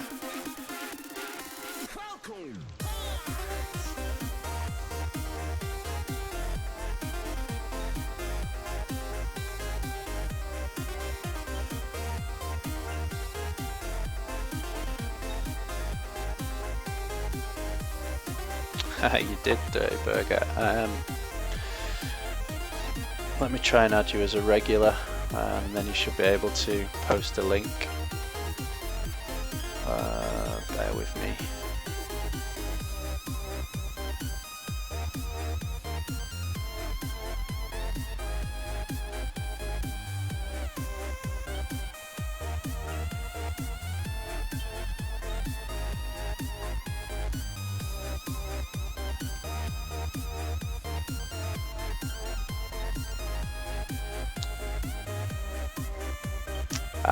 I've added you as a regular now, Dirty Burger, so you should be able to post the link.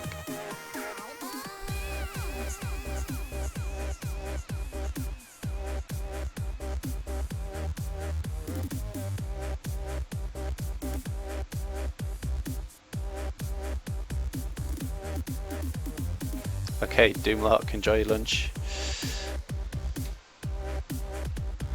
It's 10:15 in the evening here, wonder where that guy is.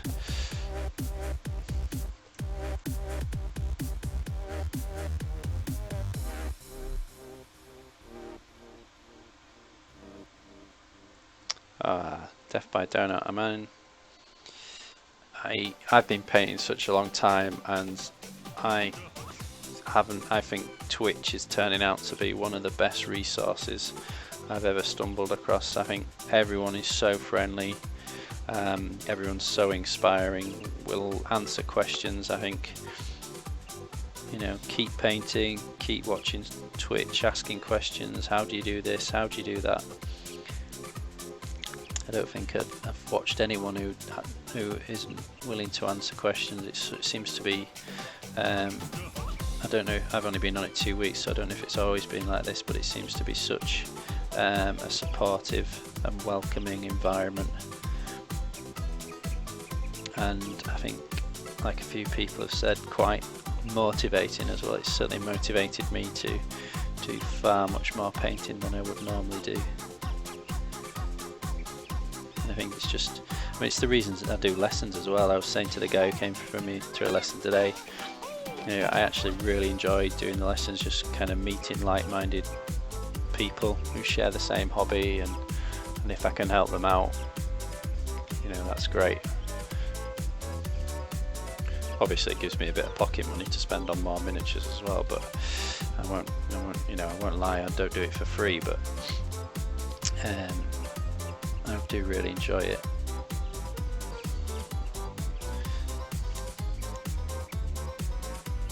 So same for Twitch really. I really enjoy chatting with you guys and sharing techniques.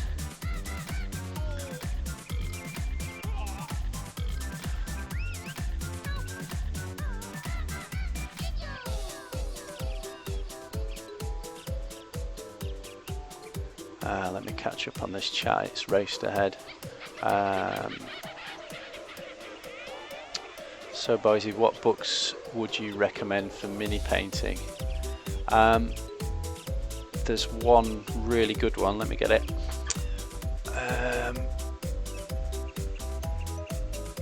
It's by, can never say his name, Jeremy Bontemont-Tibulle, Figurepedia. It's That's really good. Really recommend that. And if you paint a lot of infinity and use the airbrush, I would recommend Angel Giraldez Masterclass. That's good.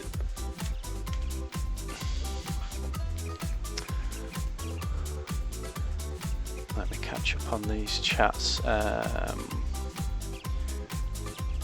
Death by Donut, I'm West Coast USA and it's only 2:15 PM here.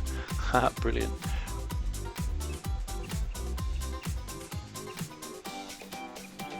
So Donut's only been painting about a year, probably less than 50 finished models.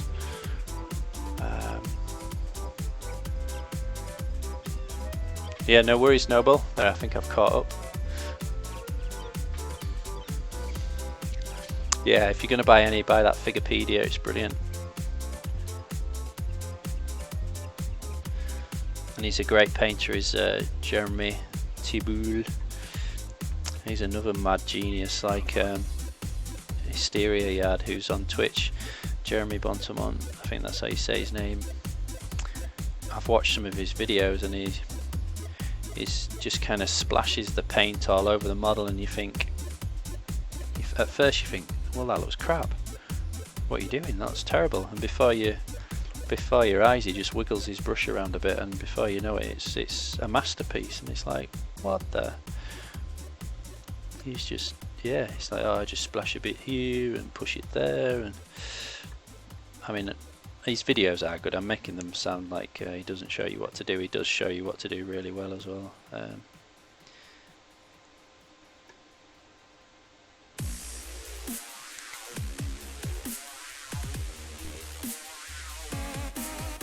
He's got oh, what's in my memory? What's his website? He's got a brilliant website full of really interesting miniatures. I think he sculpts as well. I think his website's called Figone, Figone. Figone. Sells some really interesting miniatures. I met him. I think it was at Crisis last year. Earlier this year, sorry. Was it this year? God, you guys must think I'm losing my mind. I think it was late last year I went to Crisis in Belgium and he was there selling his book and his miniatures.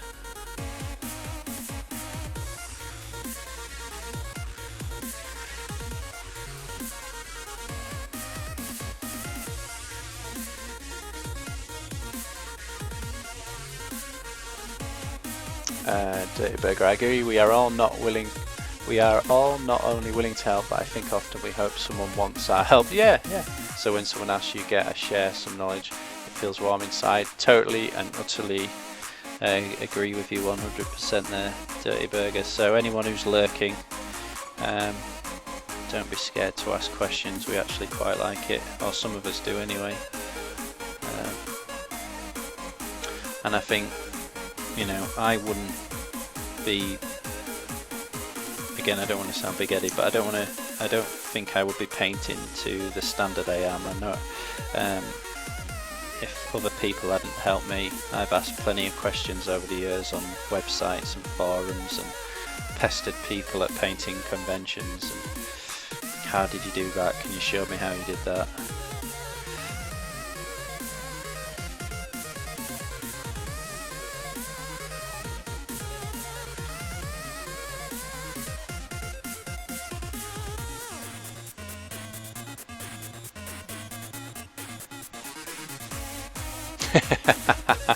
I think you've hit the nail right on the head, Donut.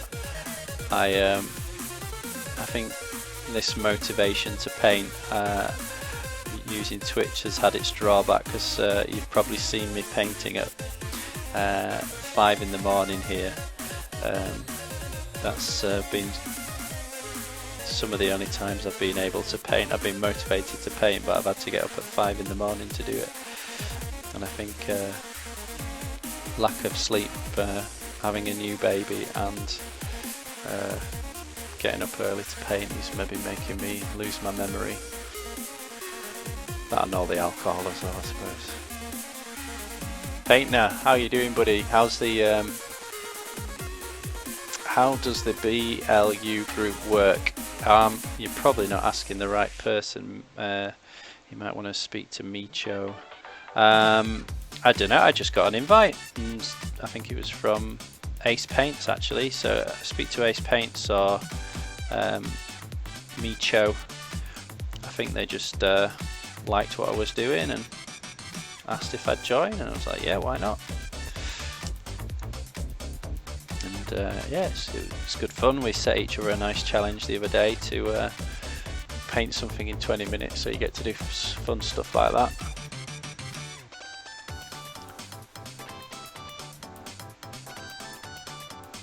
That's really kind, Dirty Burger, and well, I will be stopping in about an hour's time, probably maybe half an hour's time, so if you're still painting, I'll host you, and hopefully a few of my followers will head over your way as well. I mean, everyone feel free to go over to Dirty Burgers now. He's an awesome painter. Check him out.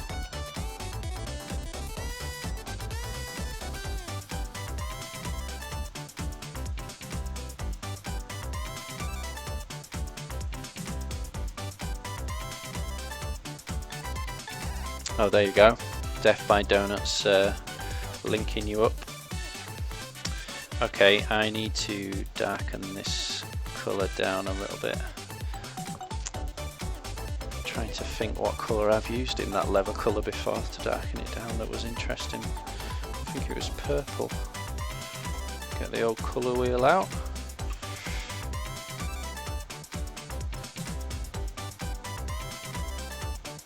Yeah, so opposite yellowy orange is kind of a purpley colour, so let's try darkening it down with a bit of purple.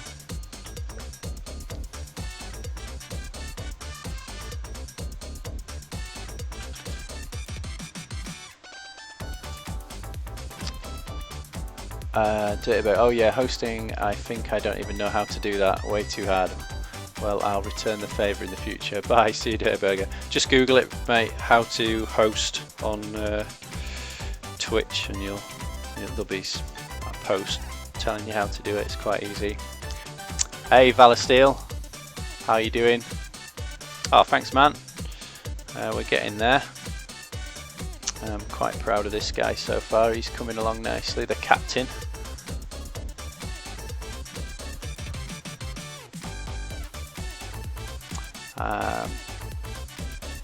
Colour wheel, power to the colour wheel.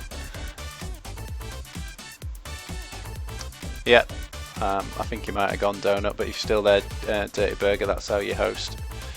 Death by Donuts helping there. Oh, totally, Noble. Yeah, totally.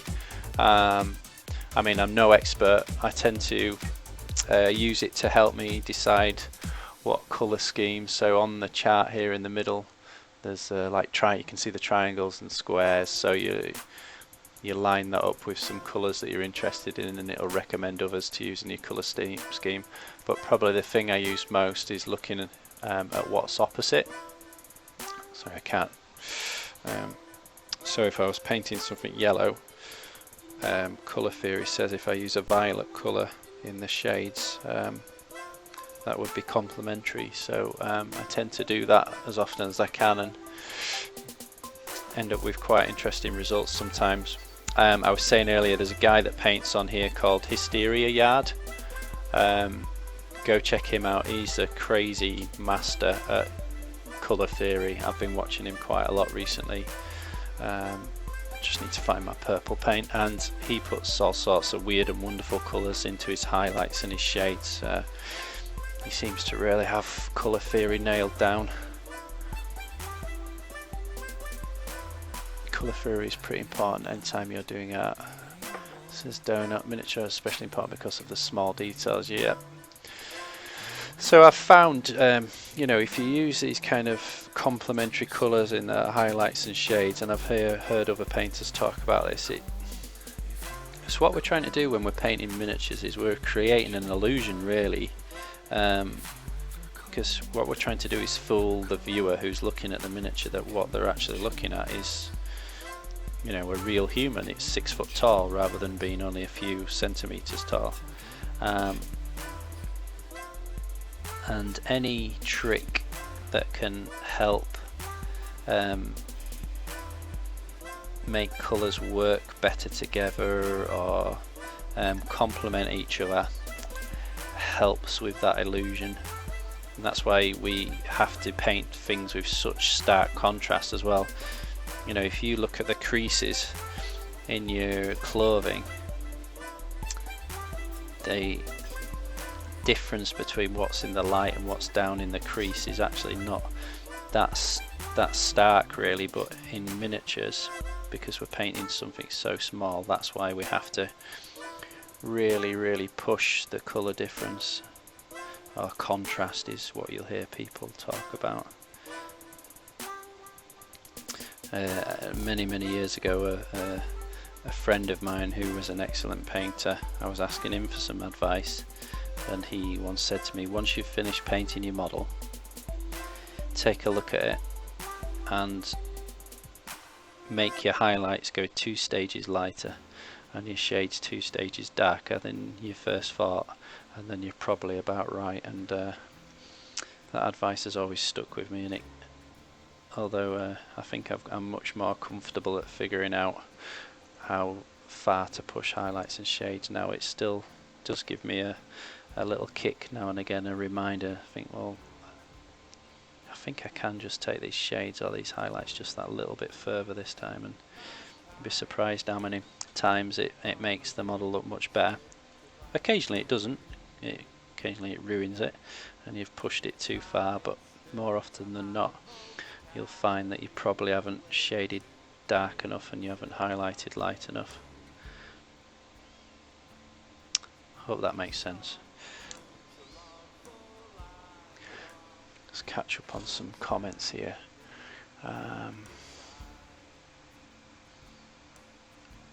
Valor Steel, oh hell yeah man, I once did a blue green tattoo on a guy and I got hate even though there was black lines in between the blue and green.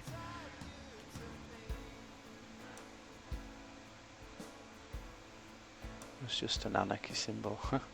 Been watching a few of your older sessions, love what you have done with the Arkworld halflings.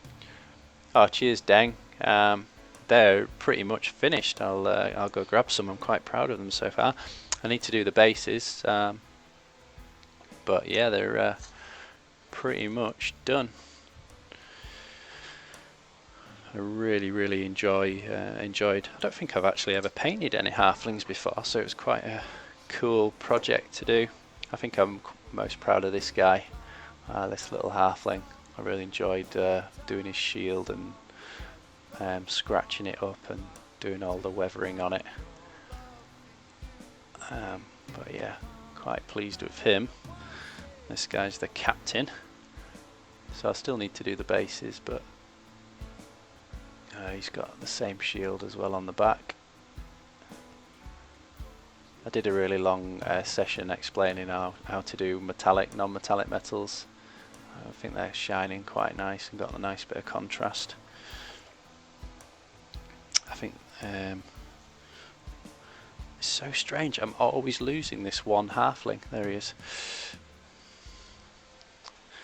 If you look back on my streams, the number of times I misplaced this guy.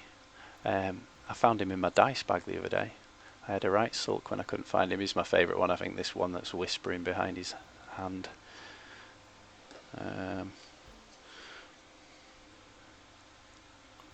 Yeah, they're really good fun to paint. Like I say, never done any halflings before. They're really characterful.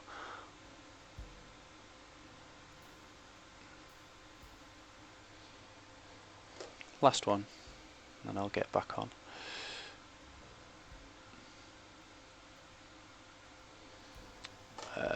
Let's just catch up on the chat.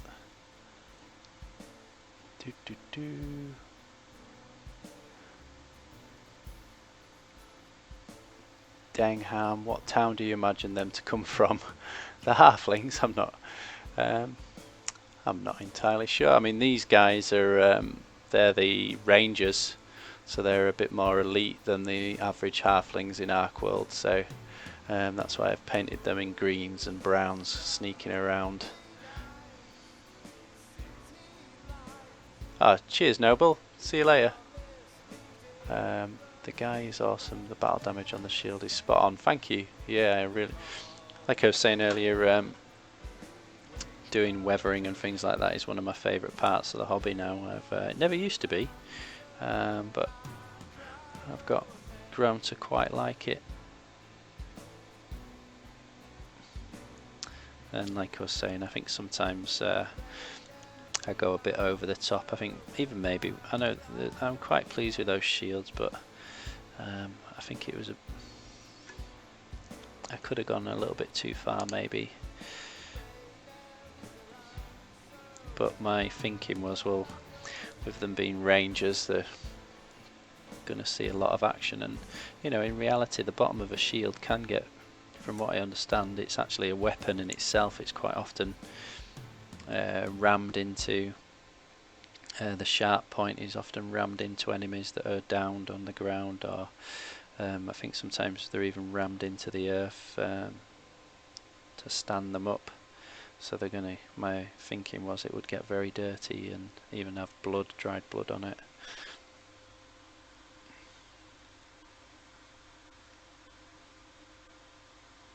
Yeah, if you, most of them are probably still on Twitch in the archive, but I back them all up to YouTube. In fact, starting this morning, I started broadcasting on YouTube at the same time, which I'm doing right now.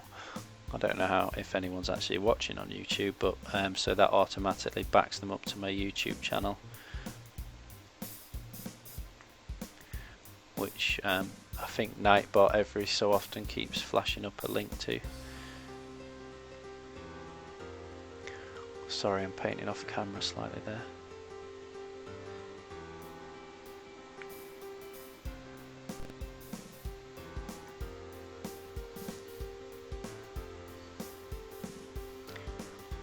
Hey Purple, how are you doing? What are you going to be doing with the bases for the range?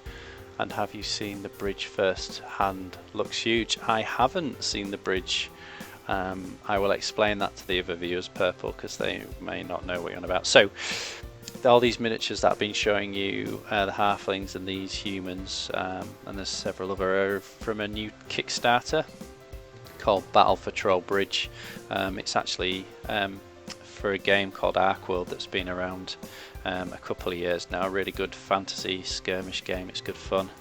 But the creator of it has just released a Kickstarter box set to get new players into it. Really, it's a box set that gives you everything you need to get playing the game. It's got 4 factions, so you and 4 friends can get into the game, or the humans and the halflings, they can ally together, so one player could use them if there's just 2 of you, and the troll and the orcs can ally together as well, so you know, quite happily 2 of you buy the box set, so it's a really good idea. But one of the stretch goals is the actual bridge that the troll lives under, and Purple was just asking me there if I've actually seen it, because I have. I'm quite good friends with the sculptor and the creator of the game. I was privileged enough to get to go to their headquarters a few weeks ago. But no, he either kept that secret from me or he forgot to show me the bridge. But I've seen a photo on the Kickstarter and it looks awesome. What am I going to do with the bases? I'm still thinking about it. On old Grog's base, I've done, because he lives under the bridge, I've done a lot of rubble and broken paving stones and things like that.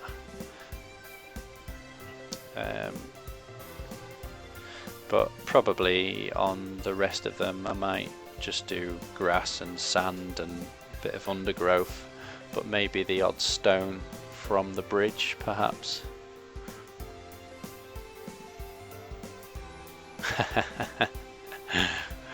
You know, Purple, that doesn't surprise me. When I played Freddy, when I was demoing for you two, I think I commented at the time, he seemed like a little evil general. It doesn't surprise me that he's kicking your butt. So remind me which, I know Freddie got the halflings, did you get the Albionicans purple?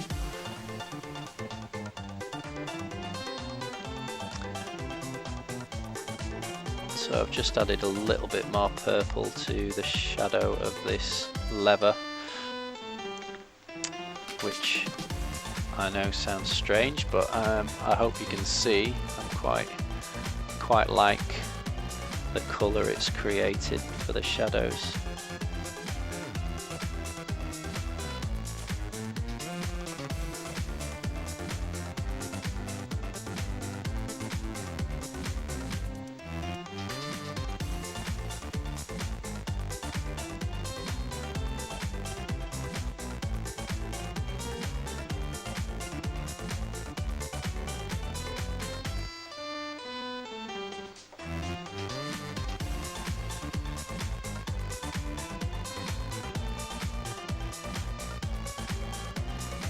Yeah, I've seen the halflings appear on the screen.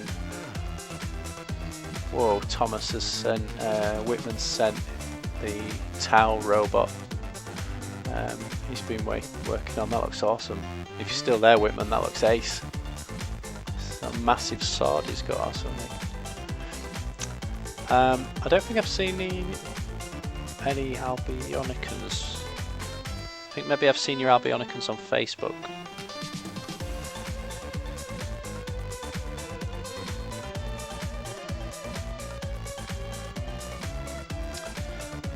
We need to, quite like to have a chat about Frostgrave sometime, Purple. Well, maybe not, I can't really get into another game, but I keep hearing people talk about it and I'm just intrigued.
I think it's really great that you get to play war games with your son, Purple. I'm quite looking forward to well,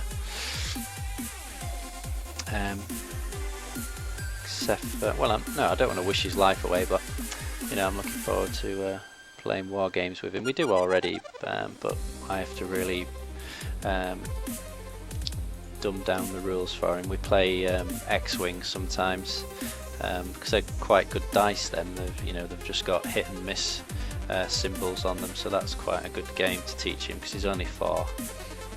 We have played Infinity, but again very basic. We just had white dice for shooting and red dice as a doctor dice. He didn't like it when his guys died, so we rolled a red dice which we called the doctor dice, and if he got a certain score, I think anything above a 10 on a red d20, his guys got to come back to life.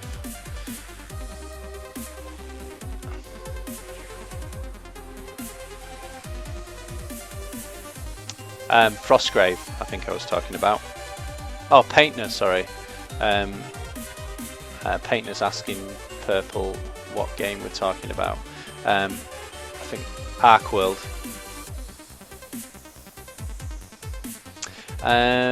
Deng, I started introducing my little boy probably. Well, he started asking questions himself from about 2. and I think probably around 3 we started rolling dice together and moving models around on the table. Got him to use a tape measure. He didn't really know what he was doing with it, but kind of just getting him used to using a tape measure, and that he had to move his men along the tape measure.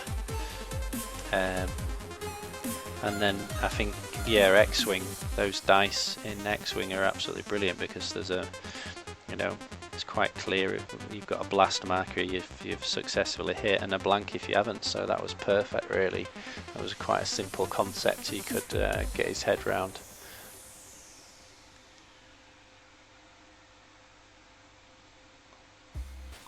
Brilliant.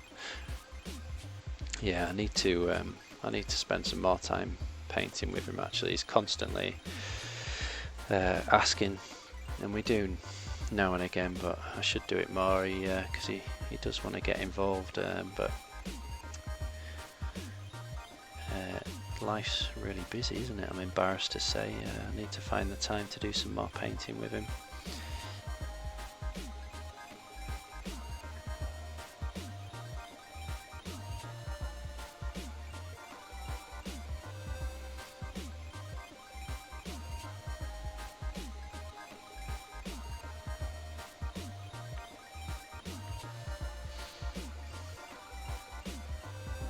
Brilliant. Well, I'm sorry I've cost you money, Purple, but I hope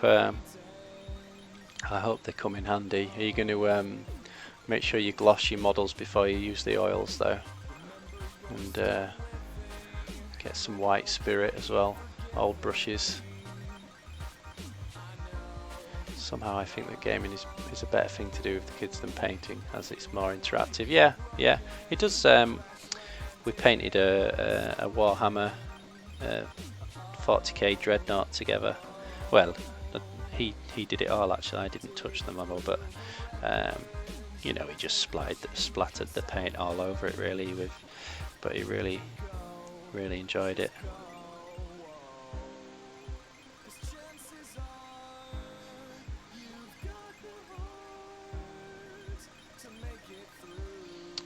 Okay, I think I've probably gone dark enough on those bed rolls now.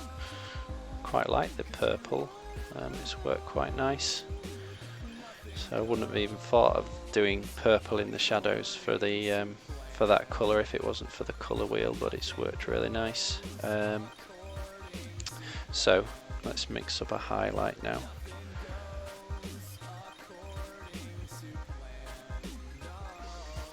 So again, I really like Foundry paints. Again, when I do my lessons, these are really helpful for helping people get their heads around highlights and shades. So this colour is what we started with.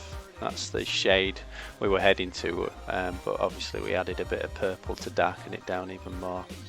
And this is the highlight that comes in this colour palette. So we're going to start heading towards this colour and probably go a bit lighter than that as well.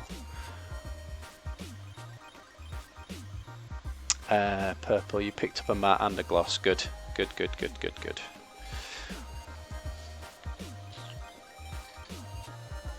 So I think you need to gloss before you do the oil washes, but I like to know that it's been glossed, because most of my models I war game with as well, so it's safe in the knowledge that they've got a gloss under there as well. I mean, I finish off with several coats of matte to get rid of the gloss, but I think gloss is quite hard wearing, so keep your hard work safe as well.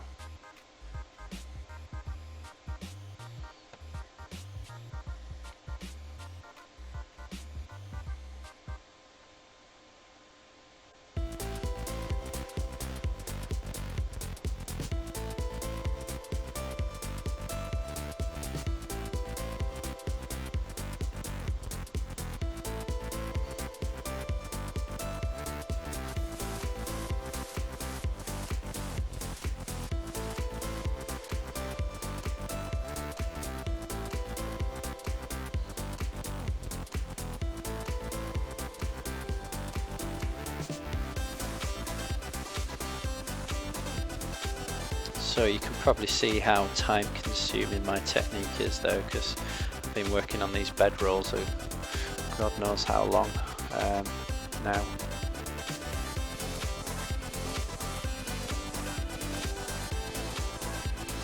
Although I've been chatting a lot, haven't I? So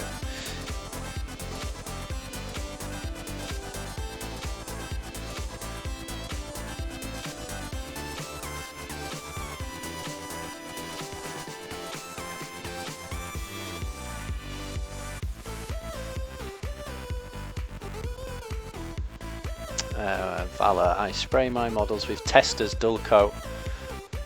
When I finish them, puts all the transfers etc. to the same dullness as the whole model. Yep, it's Tester's dull coat is by far the greatest matte varnish on the planet, and it's much easier to get hold of now than it used to be. It was banned in Europe for a while.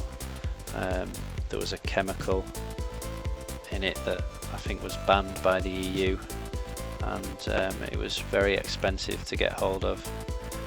I mean, it is still quite expensive, but not as bad as it used to be, and it was quite difficult to get hold of. And then they brought out a new formula that the EU were happy with.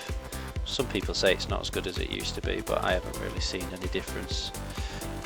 It doesn't smell as nice as it used to do, in my opinion.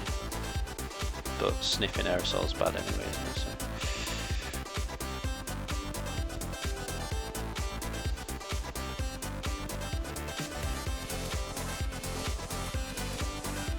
Yeah, it is a tiny can, but it goes quite far. Let me get a can for everyone to see. If I can remember where I've put it. You don't want to lose a can of that, it's so expensive.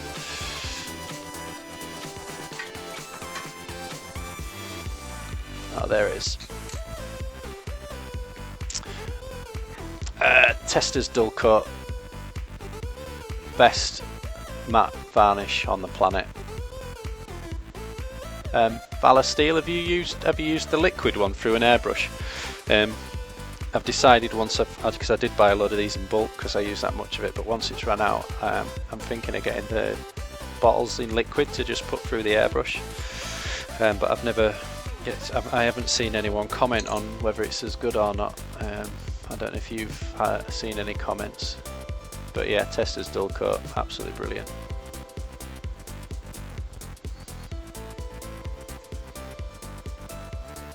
But yeah, it used to be like rocking horse poo to get hold of.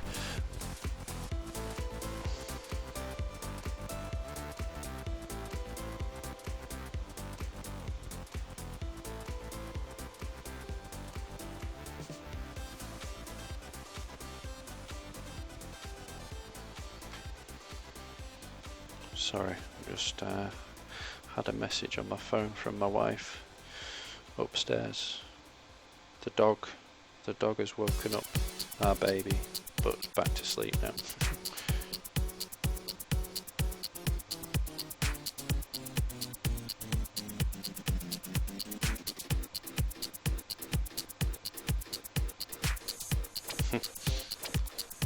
Sorry, I thought that was a message to tell me to come and help with the baby, but it sounds like it's back to sleep.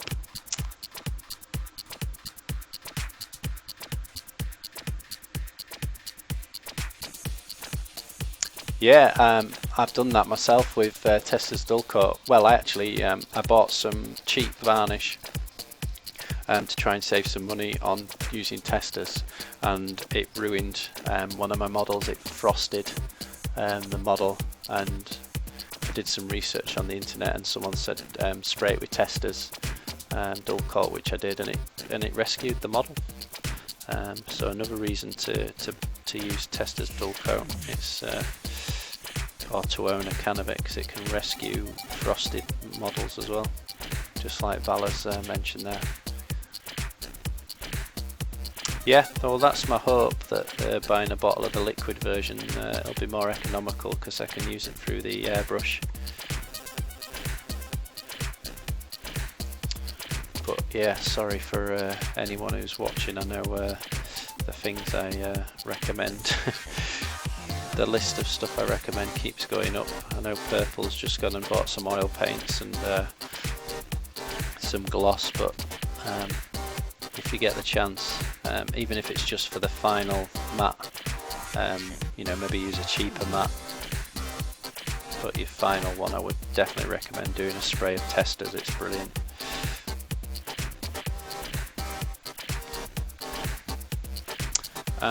So I need to lighten this colour a little bit, and I might as well use the bleached bone type colour that I've been using on other areas to help things complement each other.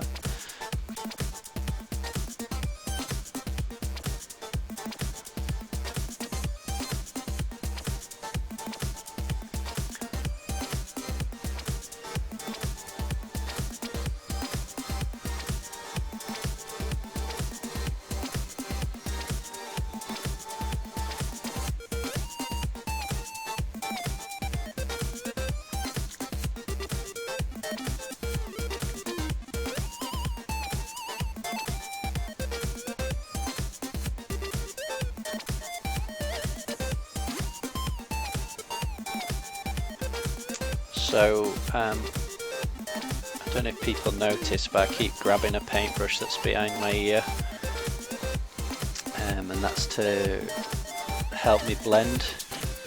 So I wet it with my mouth, which is a bit of a bad habit, I know, but and then just feather the edge of where the new layer meets the old layer, and that just helps it blend into the previous colour.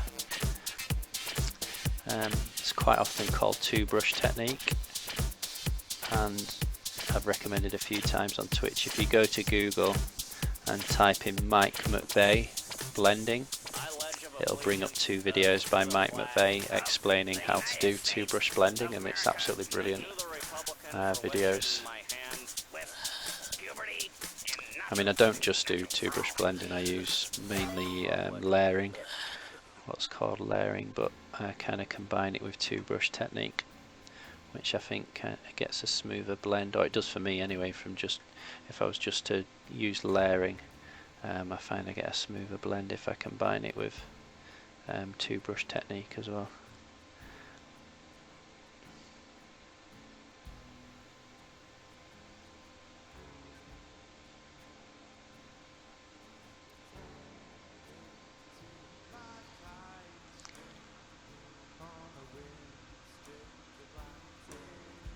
That's right, Deng. I have had the odd person come for a lesson that didn't want to lick the brush, so they dipped it in some water, and you can achieve the same results. So you've just got to be much quicker if you're dipping it in water, because by the time you've got it from behind your ear or wherever you've kept it, dipped it in the water, wipe the excess off on your kitchen roll, by the time you get to your model, the paint may have started to dry, where if you just grab it from behind your ear and moisten it with your mouth, which you can control very well how wet you make the brush with your mouth, I find you can get to the model, the paint much quicker, so it's not drying out.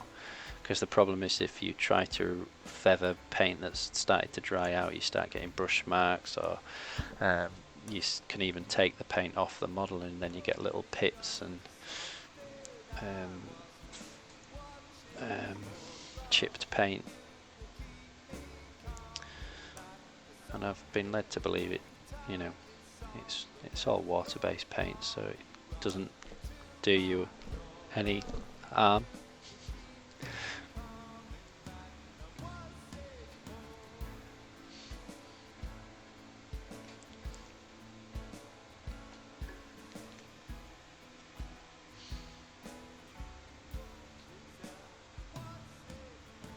Yeah, some paints do taste awful, especially if you get the brushes wrong and you end up licking the brush that's got all your paint on. I've done that a few times. There was some rumours once that a couple of the blue paints by Vallejo were bad for you. I I don't know if that's true or not. Someday in the future, loads of painters will start dropping dead, won't they, and be this big mystery. And it'll be all because they lick the brush.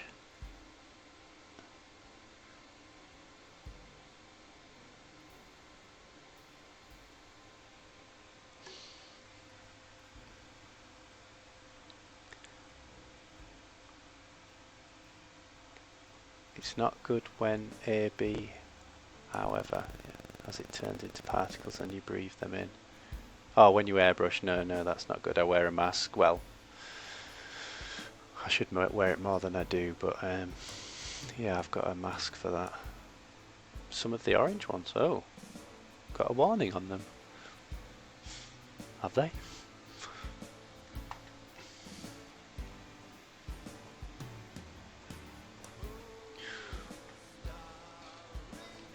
Better watch out for that. I know resin dust is very, very bad for you. If you're ever sanding any resin models, you need to be very careful with the dust from those. You don't breathe that in. That's carcinogenic, I believe. So, I mean, I've worked with a lot of resin models because I love resin compared to metal, but you do have to just be a little bit more cautious, I understand.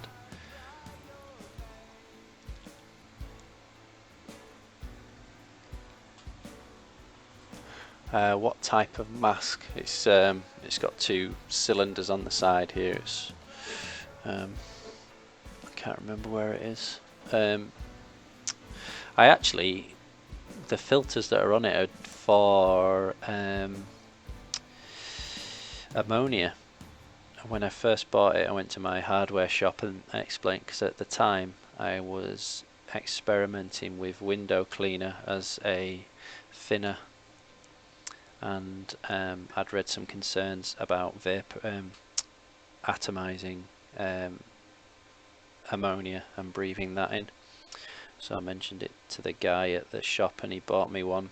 He ordered me some filters that were specifically designed to protect you from ammonia.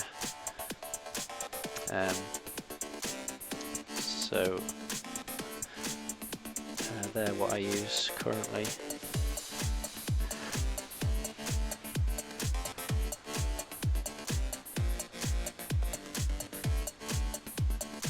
Oh, good. I'm glad you like that, Vala. It's a really good video, isn't it? He's an awesome painter. He's Mike McVeigh. I don't know how old you guys are, but when I was a kid, he was a heavy metal painter for White Dwarf. I think he joined them when he was about 17 or something like that. He was very young at the time. So I've been following his career for a long time. He went to work for Privateer Press for a while as one of their painters. I think, I don't know if he met his wife there, but his wife is an excellent painter as well, and she used to do a lot of paint jobs for Privateer Press. And then I think he split away from Privateer Press, and now he's got his own company called Studio McVeigh, and they do some brilliant miniatures. If you're thinking of looking for something new to paint, and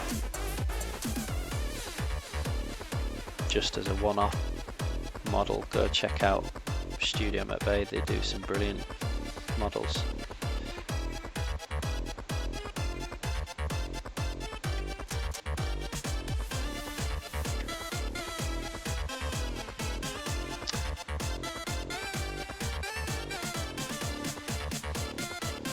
Yeah, painter, if you just go to YouTube and type Mike McVeigh blending, Mike McVeigh blending, it'll bring up his tutorial on two-brush blending.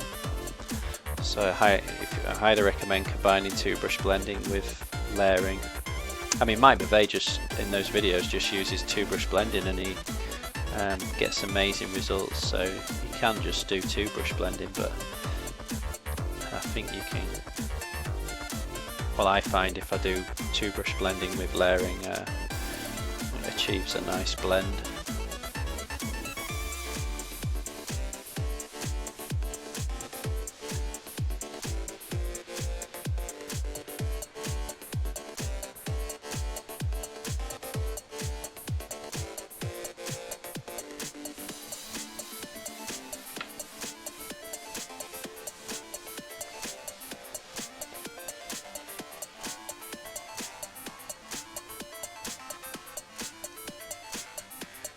Hey Phil.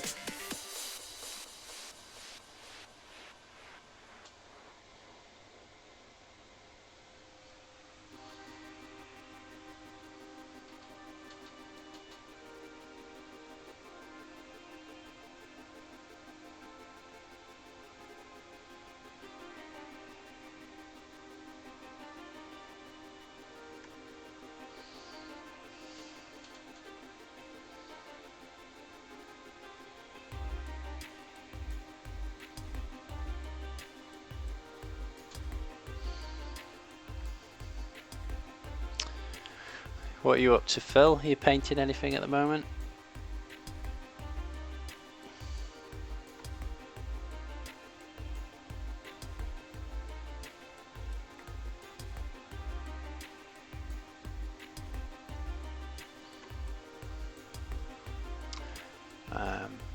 Valor, I'm painting my army with a Games Workshop painting guidebook and it's all hard highlights. I find myself wanting to take the shading darker and doing 4 to 5 colour highlights, not just 2 like they show. I will be definitely doing wet blending for my next army. I've never really been able to do, I mean, I do occasionally do wet blending if I'm in a rush to get something done. I think my house might be a little bit too warm. I just find the paints dry far too quick to do wet blending myself, and I've never been able to get super results, and seem to do okay with layering and two brush technique. Phil's working on some Dark Angel Legion Vet Tactical Squad. Thanks for sharing. Need to find time to. Thanks, Deng. You mean two brush method? Yeah. Because wet blendings, when you put like one color, you get one color off your palette, put it on the model, then quickly get another color, and then use your brush to mix those two together on the model. So it's slightly different. Yeah, Games Workshop traditionally have done more of a what's called, let me see if I can get a diagram, they do what's called, where I tend to do zenithal lighting, so light coming from above. Games Workshop styles more what's called general lighting, so that's light coming from everywhere. So I don't know if you guys can see that. Let me get this in shot. So on this page here, move my hand, everything's in reverse, so you get it a bit closer. So that picture there is light coming from above, which is what I do, zenithal lighting. The next one along is what's called, you sometimes see that called object source lighting, OBL. So that's, maybe there's an explosion next to this pirate or something like that, so there's a flash coming from the side. And then the last one there, arrows from every angle, is what's called general light, and is what Games Workshop tend to do, so light coming from everywhere, which can look cool nonetheless, but not very realistic in my opinion. It can look very effective, but I tend to stick with zenithal lighting, and I think that seems to be the most popular amongst the pro painters, is zenithal. But there's certainly some pro painters that use general like Games Workshop and look awesome. So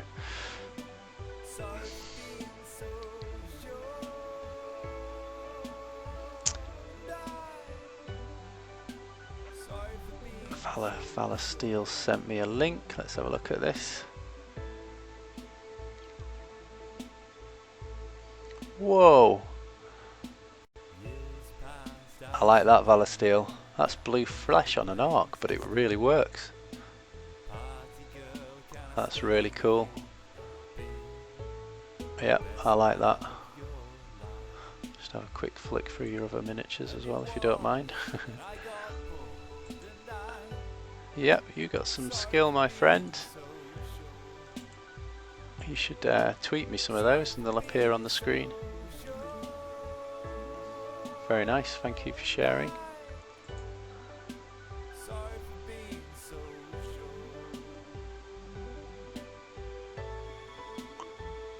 I'll add you as a regular Valor Steel, and then they can other people should be able to see your link. Just bear with me a second.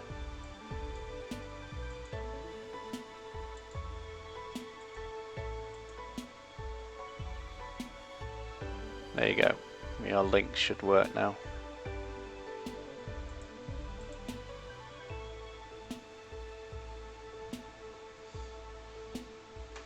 What time are we on? I'm probably, it's 10 past 11 here. I will probably paint until 11:30, and then I think I better get some sleep.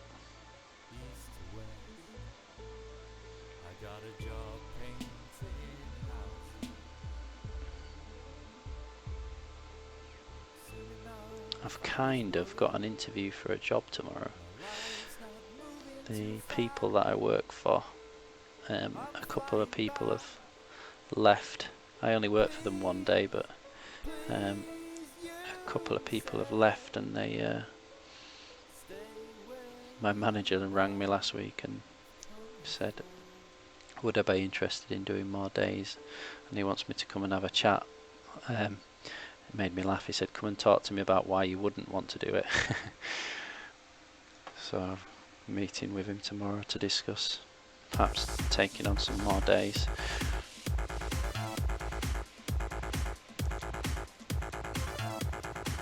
Because a lot of work I do is self-employed, and that isn't. It would be on a contract, and I really like being self-employed, but obviously it can be a bit hit and miss with work coming in. So it will be quite nice to have some more contracted hours.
Ah, thanks, Deng. Yeah, good night. Yeah, you know me well, Vala. Yeah, more plastic crack. Yeah, I can't get enough of that resin.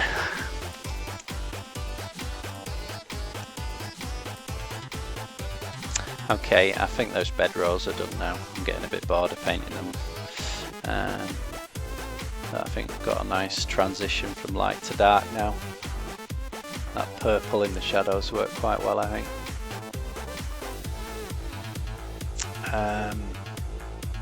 So what next? I think I'll do the boots. And what I'd quite like to do is similar to the Widowmaker in the top left hand corner. I think I'll do very dark boots that look almost black but have a tint of green.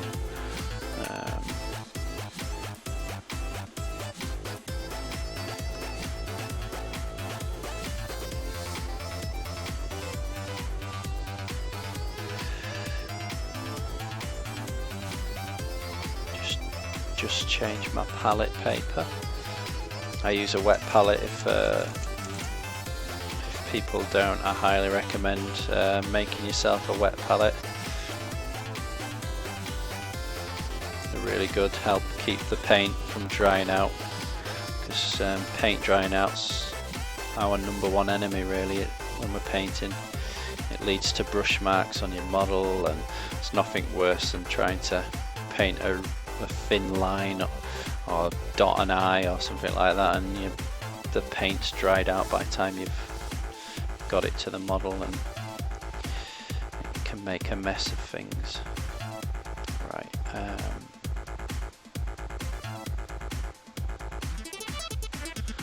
Where's my black paint gone? There it is.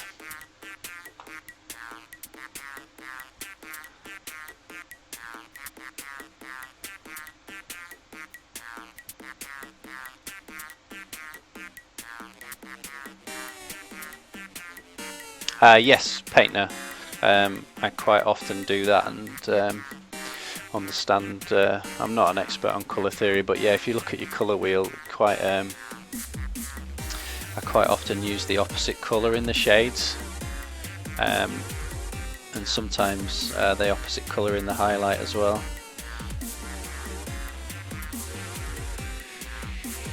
I find the opposite colour in the shade works more often than the other way around, but it does occasionally work. So I'm just making a really, really dark green here for the boots.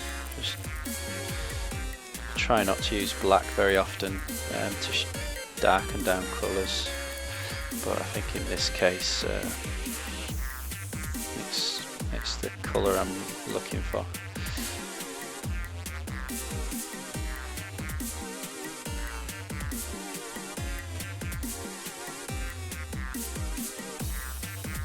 Okay, Valasteel, take care. I'm going to be signing off anyway soon, but thank you for hanging out.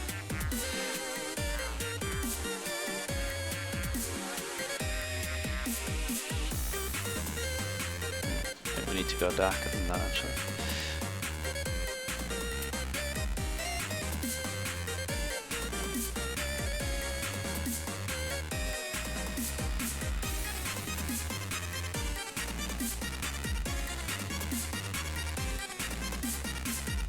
How are you getting on, Painter? Have you any closer to getting ready to stream? I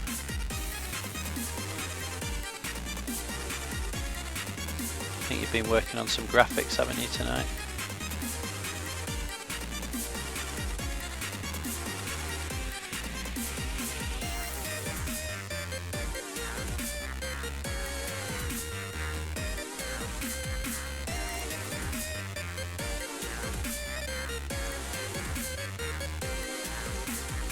No idea what that bit is on his boot coming down from his knee pad. Have to speak to the sculptor, maybe ask him, or just use my imagination.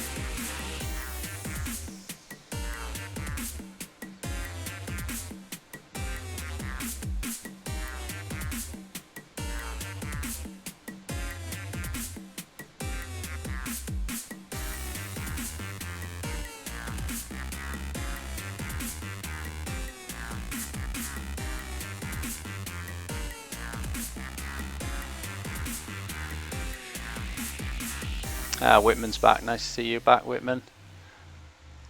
Painting and doing all the other stuff as well,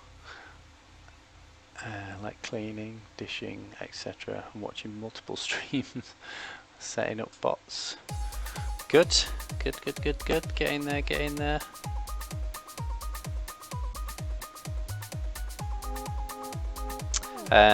Thanks for rejoining us, Whitman. I was just saying I'm gonna hang the brushes up about 11:30, so another about 13 minutes to go, and I better get some sleep. But I'll pop in and see you on Wednesday. Well, I need to have a look. In fact, while you're back, let me just have a quick look at my diary, and I'll give you some kind of indication of when I'm going to pop in. See if I'm in Bradford any other time this week. Bear with me a second.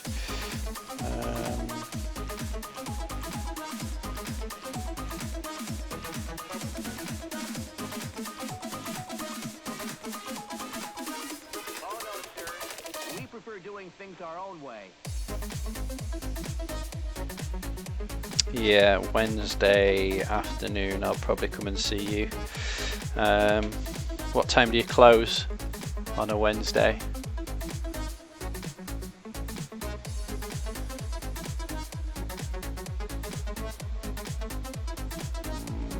I could be there for about 3 o'clock, I think.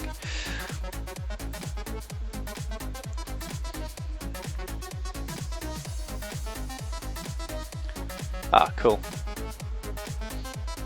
6 PM. Well, my last appointment finishes about 2:30, I reckon. So I'll, and that's in Bradford, so I'll pop over then.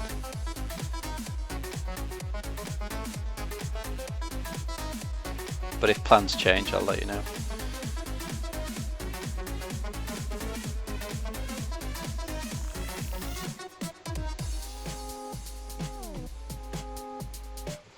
Oh, I think while you're away, your Tau Riptide, or I think it's a Riptide, popped up on the screen, looking really good. It seemed to have a massive sword in one hand, which looked pretty cool.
When's Golden Demon this year, Whitman? I keep meaning to enter it one year. I've never... I think I went to Games Day in 1993. That was the last time I went. But everyone keeps telling me I should try and enter something, but I've never ever got round to it.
you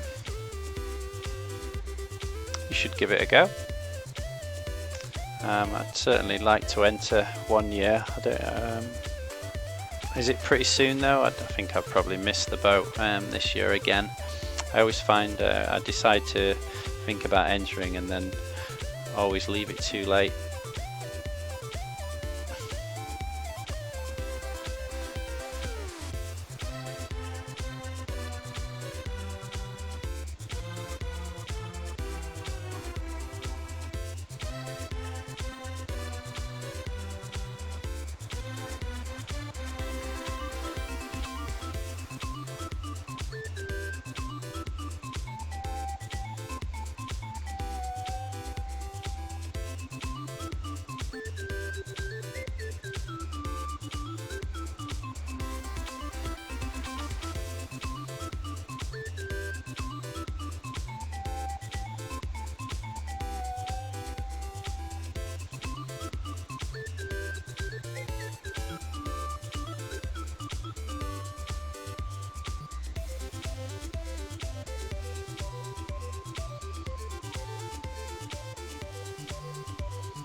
Is it even called Golden Demon anymore?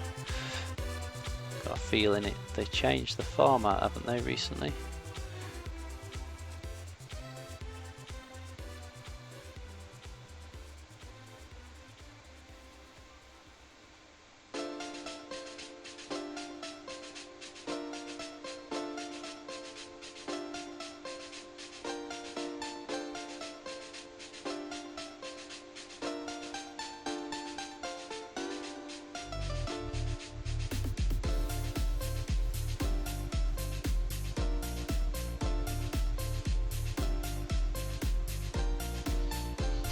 Time we on 2 minutes to go, so I'm going to stop in 2 minutes, guys.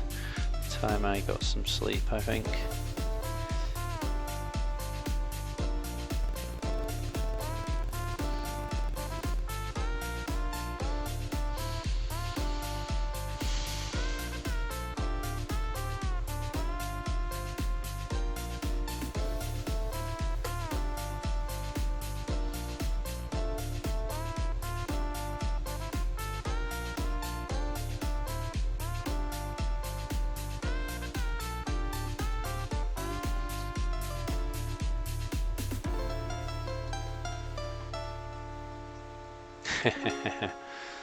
Sleeps for puffs. Puffs, I mean pussies, I don't know why I said puffs. Sleepins for pussies.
Right, I think that's me done. What time are we on? Yep, 11:30. Right, thank you everyone. I think made quite a bit of progress on these guys today. Slowly but surely getting there. I think tomorrow I need to finish the boots off, do the wooden bits on the weapons, and then probably start doing the metallics.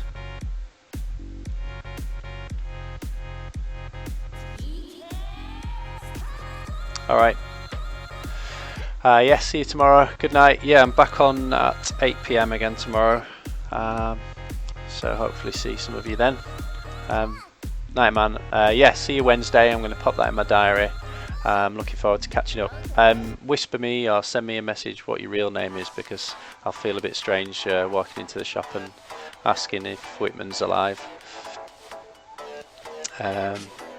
So yeah, you should have a tutor night. Yeah, well that's what I'm going to speak to Whitman about, maybe doing some demos at his shop. Right, good night everyone. Thanks for keeping me company. It's not it gets a bit boring if I've got no one to chat to, so I really appreciate you all hanging out. Oh, I'll try painter. I'm not sure if I could do it in any more detail than I'm doing already, but I'll try. See you guys. Thanks very much.